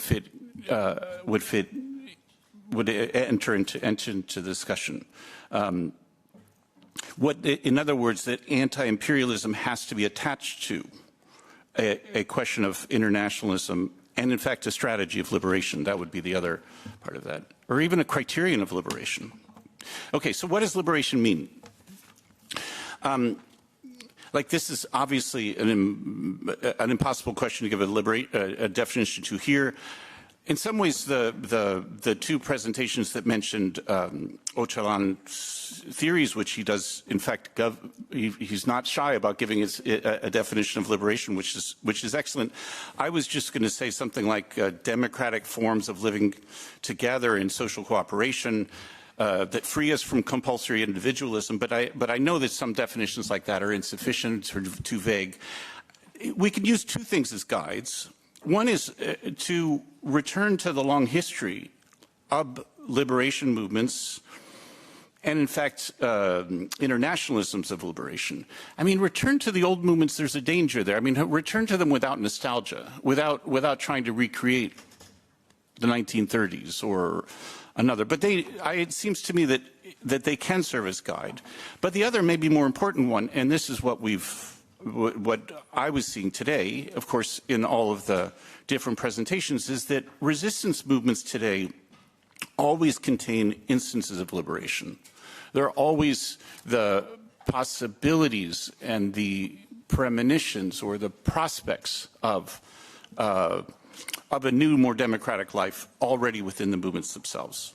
And that might be, so I would say rather than my pathetic attempt at an intellectual philosophical definition of liberation, I think it's much better to start from what the movements are doing and where we can find within them. Also in the resistance movements. That's why I said, I should have criticized myself at first for dividing resistance and liberation movements because, like I say, I think they can be embedded with one another.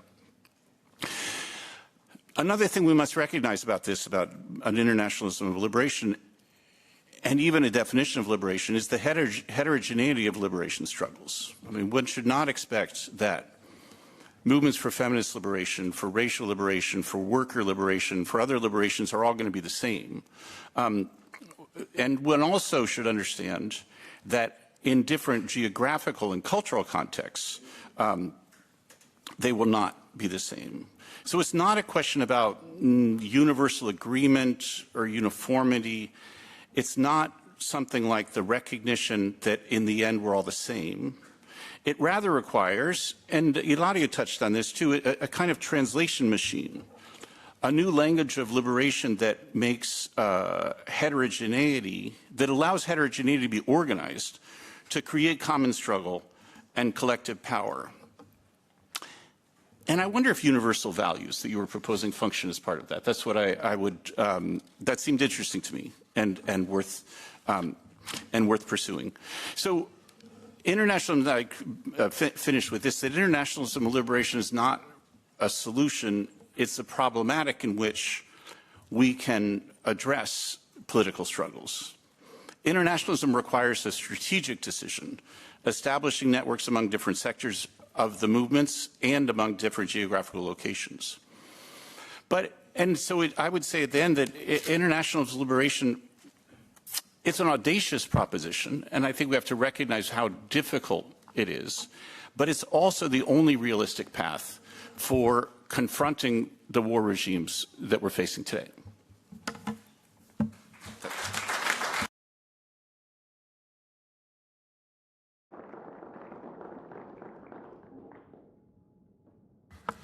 So So thank you very much, Michael. Thank you very much, Sandro, for your very interesting intervention. Now I will introduce our last speaker, Abel Martin, an independent journalist and filmmaker who will intervene remotely. Thank you so much for having me. It's an incredible honor to speak here in the European Parliament alongside all of these incredible organizations and movements. We're living through a period of extreme violence, instability, and also one of profound political change and possibility, as everyone's articulated so clearly.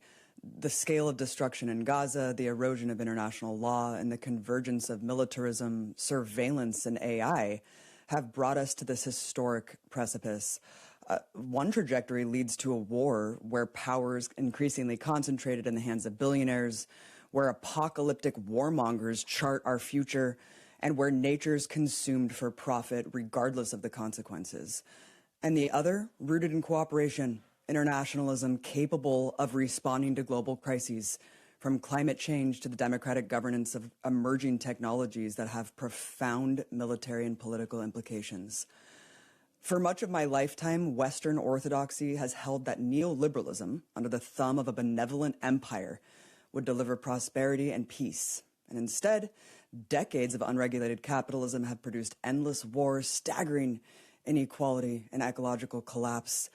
There's no pretense of human rights and democracy to impose this economic system. And the logic of empires stated openly: pillage, plunder, naked colonialism at the barrel of a gun. And as the legitimacy of this so-called rules-based order continues to collapse, new space has opened for people to reclaim collective agency and redefine what is politically possible. For example, the majority of my entire life, it was taboo here in America to identify as a socialist.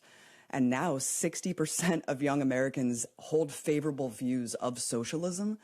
There's really no way to overstate how significant this is and how much of a feat it is against the corporate media monopolies here in the imperial core. Look, the ruling class practices international solidarity every day. They coordinate across borders to accumulate their wealth and power without regard for nationality, creed, or race. In order to mount a credible counterweight, a transnational organizational network based on international solidarity, it is essential to confronting and dismantling the machinery of war. And I want to just give you some tangible examples as I've been traveling all across the United States. I just got back from Europe. I'm about to go to Australia to tour my new film, Earth's Greatest Enemy, which documents the environmental destruction wrought by U.S. imperialism, the contamination from U.S. bases in warfare, in an attempt to link these seemingly disparate issues and struggles together. Since I started filming this in 2020, the topic has become completely obvious with U.S. and Israel's ecocidal assault on Iran and the continuous targeting of oil infrastructure across the region. But traveling across the U.S. with the film, I've witnessed this profound shift just in the last couple of years. City after city, people are increasingly understanding that militarism, ecological destruction, surveillance, policing, and economic exploitation are not separate crises. They are all manifestations of the same system. I've been covering Palestine anti-war movements and grassroots struggles for nearly 2 decades, and I've never been more excited and motivated by the extent to which Gaza has transformed the American mentality and the U.S. political landscape. 20 years ago, during the Iraq war protests, activists were told Palestine was too controversial or unrelated to opposing the invasion.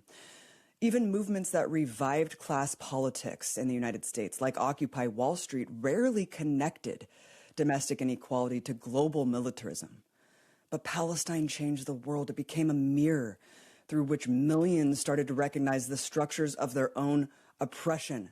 And as legacy media institutions continue to contradict what people witness in real time, people are educating themselves for the first time in colonialism, empire, capitalism as frameworks for understanding what they are seeing right now. Of course, much of this shift has been due to Palestinians documenting their reality directly through social media, and they were systematically hunted as a result. Over 200 journalists have paid the price. of this truth with their lives. Yet despite unprecedented efforts to silence them, despite the unprecedented monopolies and control by the technocratic billionaires here in the States to curate our reality, to dictate to us what the truth is, to invert the truth, Palestinians have fundamentally changed the global consciousness and paved the way for this new way of international solidarity to rise. In the United States, support for Israel has declined significantly in recent years. According to Gallup, 70% of Americans under 50 now hold unfavorable views of Israel, including in the Republican Party. That Americans are increasingly sympathizing and empathizing with Palestinians, long framed as synonymous with terrorism, is extraordinarily significant.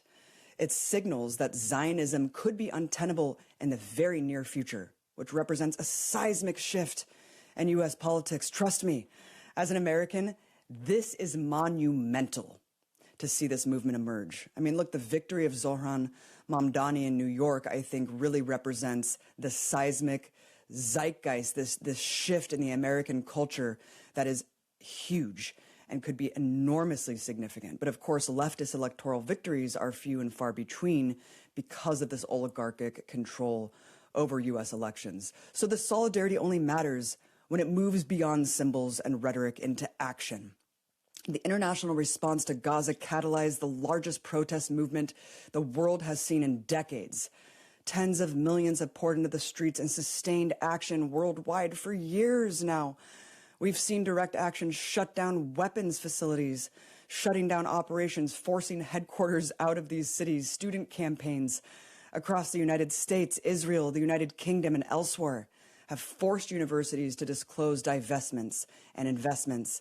Many have won their cases, including the city of Chicago, divesting from Boeing and closing their headquarters. I think, it's been mentioned that South Africa's historic genocide case alone is itself a success story of international solidarity. And I think that really needs to be restated, because to have this historic apartheid victim charge one of the most protected and powerful countries for the first time, put Israel on the global stage, charge them from an international court, it's been extremely pivotal. And labor solidarity, of course, has also reemerged in hugely significant ways. We've seen trade unions, dock workers across Belgium, Spain, Italy, Greece, India, South Africa, passing resolutions, taking direct actions, challenging the transport of military cargo connected to the war. So even though these mass protests and strikes have not stopped the genocide, the biggest success stories of international solidarity are actually coming from local communities fighting data centers being pushed across the country with no democratic oversight at all. These data centers are war infrastructure where AI is being used to rapidly enable killing and expand surveillance. Due to community pushback and grassroots campaigns, several U.S. cities from Monterey Park, California, and even Seattle, the tech hub, have already passed moratoriums on data centers. Canadian billionaire Kevin O'Leary had to massively scale back one data center project in Utah due to public outcry and protests. Similarly, half of all proposed data center projects have either been delayed or defeated in the last year. These campaigns are hugely significant because they reflect a growing awareness that this is not an isolated issue, but in fact ties to everything else that we're talking about. And most importantly, they're winnable fights. Just in the last 72 hours, a powerful billionaire was able to make forced concessions in the face of grassroots resistance in Utah. At the same time, we're seeing Albanians pour in the streets for 8 days straight to demand their sovereignty. These struggles may seem distant from one another, but they're connected by the same belief that life is worth more than profit and life is worth fighting for. ICE agents didn't expect the people in the streets of Minneapolis to stand up in sub-zero temperatures in their bathrobes after they just saw their citizens, their brothers and sisters, get executed for not following orders quickly enough. They didn't expect that. They didn't expect the huge mobilizations, the general strike that forced ICE out of the city. That's what they didn't expect. They didn't expect the solidarity of average citizens standing up and saying, no, we're not going to succumb to this terrorism in our communities and neighborhoods. The forces aligned against democracy and our collective survival are very, very powerful. But what happens next will be determined by the imagination and courage of those willing to fight for something different, willing to fight for what we know is possible. We have to re-envision what internationalism is and how it's practiced in this new wave of political repression and technological control. We can't throw the global south under the bus or defang their resistance efforts or support imperialism in any way while calling ourselves environmentalists or progressives. Across borders, languages, religions, cultures, millions of people have come to recognize themselves in each other's struggles. People willing to put their privilege, their careers, their lives, their bodies on the line just for the chance, just for a fighting chance against the death and destruction of the status quo. That's why, despite everything, despite the complicity and total inaction from European states to stop this barbarism, I remain rooted in hope and optimism, not because we're guaranteed to win, but because people already are building the foundations of something new. And if the crises of our time has taught us anything, it's that none of us will survive them alone. We can forge a new path, but only one together. Thank you so much.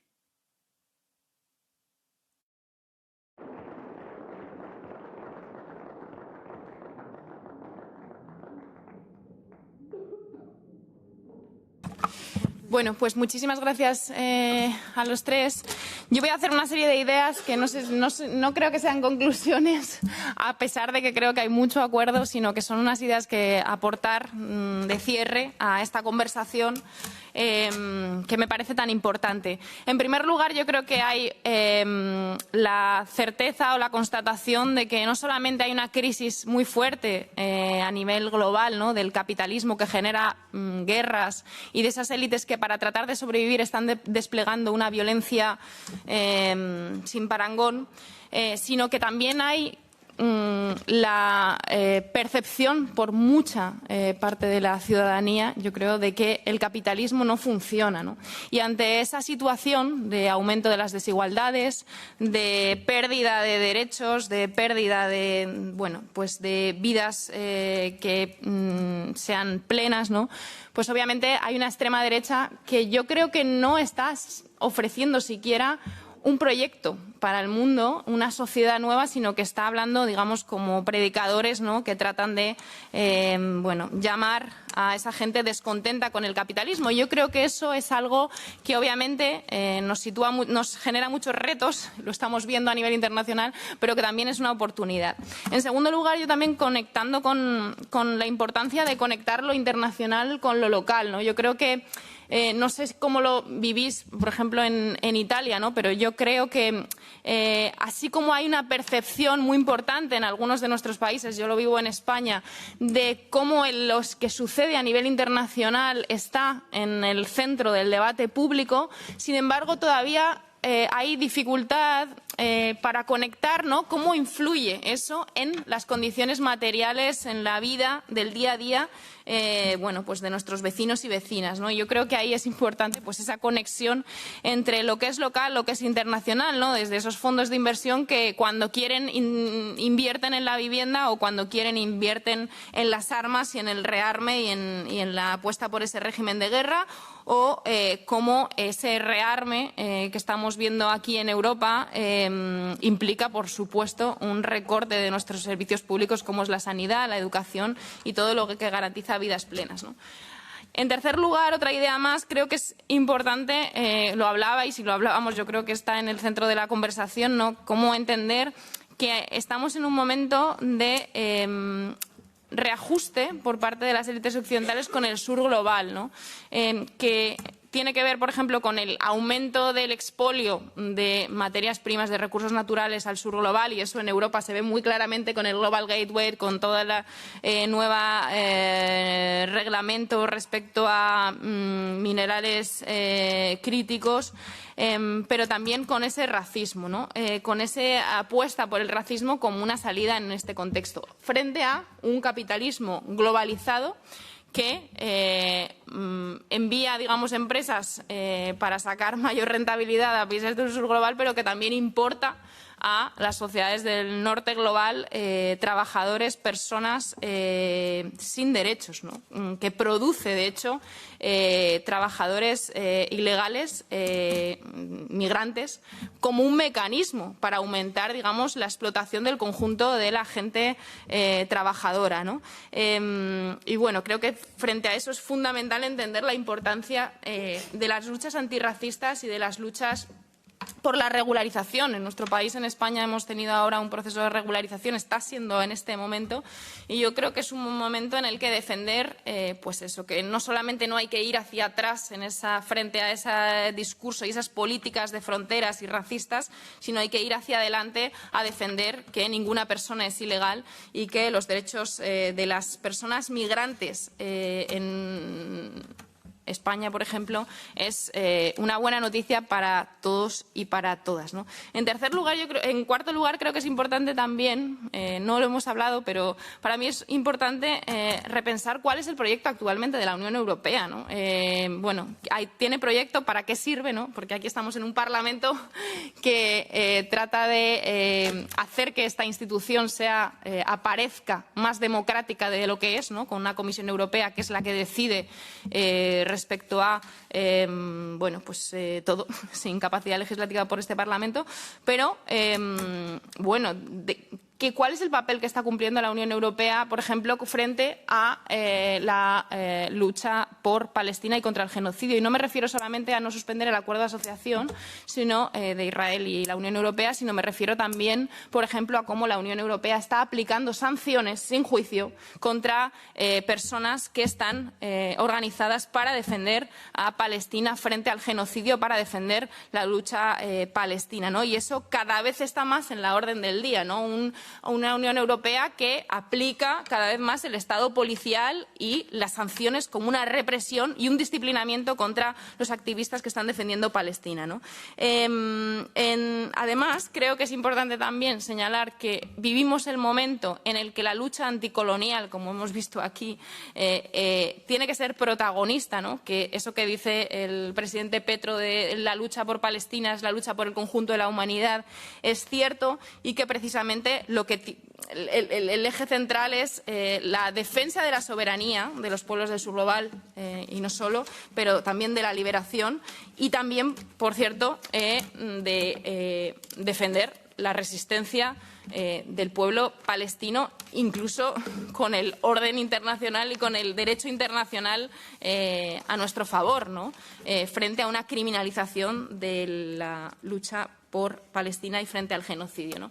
También creo que es importante, esto no estaba en el debate, pero creo que es importante introducirlo, como creo que desde los movimientos feministas que han tenido una importancia enorme en el siglo XXI. De hecho, diría que ha sido el movimiento con mayor capacidad de convocatoria en el siglo XXI, desde en países europeos hasta países latinoamericanos. Se ha planteado un feminismo transformador, popular, que vaya a transformar el conjunto del sistema económico.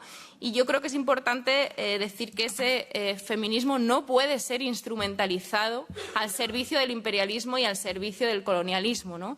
Porque Estados Unidos, Trump, obviamente, no van a hacer nada para defender los derechos de las mujeres, como tampoco se hizo con la invasión de Afganistán, con la invasión de Irak, ¿no? Además, creo que es importante romper con esa narrativa, no solamente que sostiene el genocidio contra el pueblo palestino, ¿no? Esa narrativa que es mucho más grande que simplemente defender a Israel, que tiene que ver con entender esa vinculación entre antisionismo y antisemitismo que utilizan las instituciones europeas y occidentales, pero también decir que Israel tiene derecho a la defensa, sino también romper con esa narrativa de la defensa de salvar la civilización occidental, que es algo que vemos desde Trump hasta las instituciones europeas, como si estamos en un momento de la necesidad de, ante todo chivo expiatorio que se construye ahí afuera, hay que salvar, hay que proteger esta civilización occidental, negando que esta civilización también se ha construido sobre genocidio, sobre colonialismo y sobre despliegue de violencia.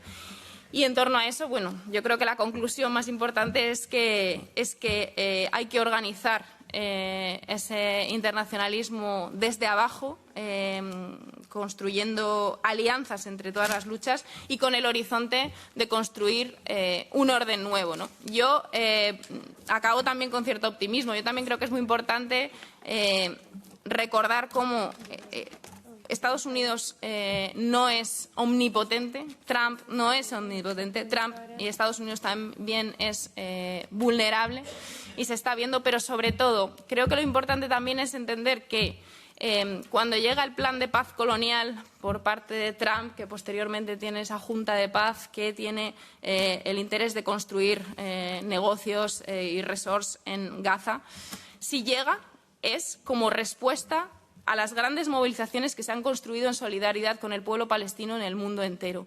Y si llega es como objetivo también, o con el objetivo también, de desarticular, de desactivar las movilizaciones internacionalistas por la defensa del pueblo palestino. Y yo quiero y creo que eso lo que nos tiene que recordar es precisamente que cuando los de abajo se organizan, cuando tenemos la capacidad de organizarnos como lo hemos hecho por la defensa del pueblo palestino y con todo lo que queda por delante, obviamente tenemos la capacidad, bueno, tenemos el poder de cambiar el mundo. Ya está, gracias.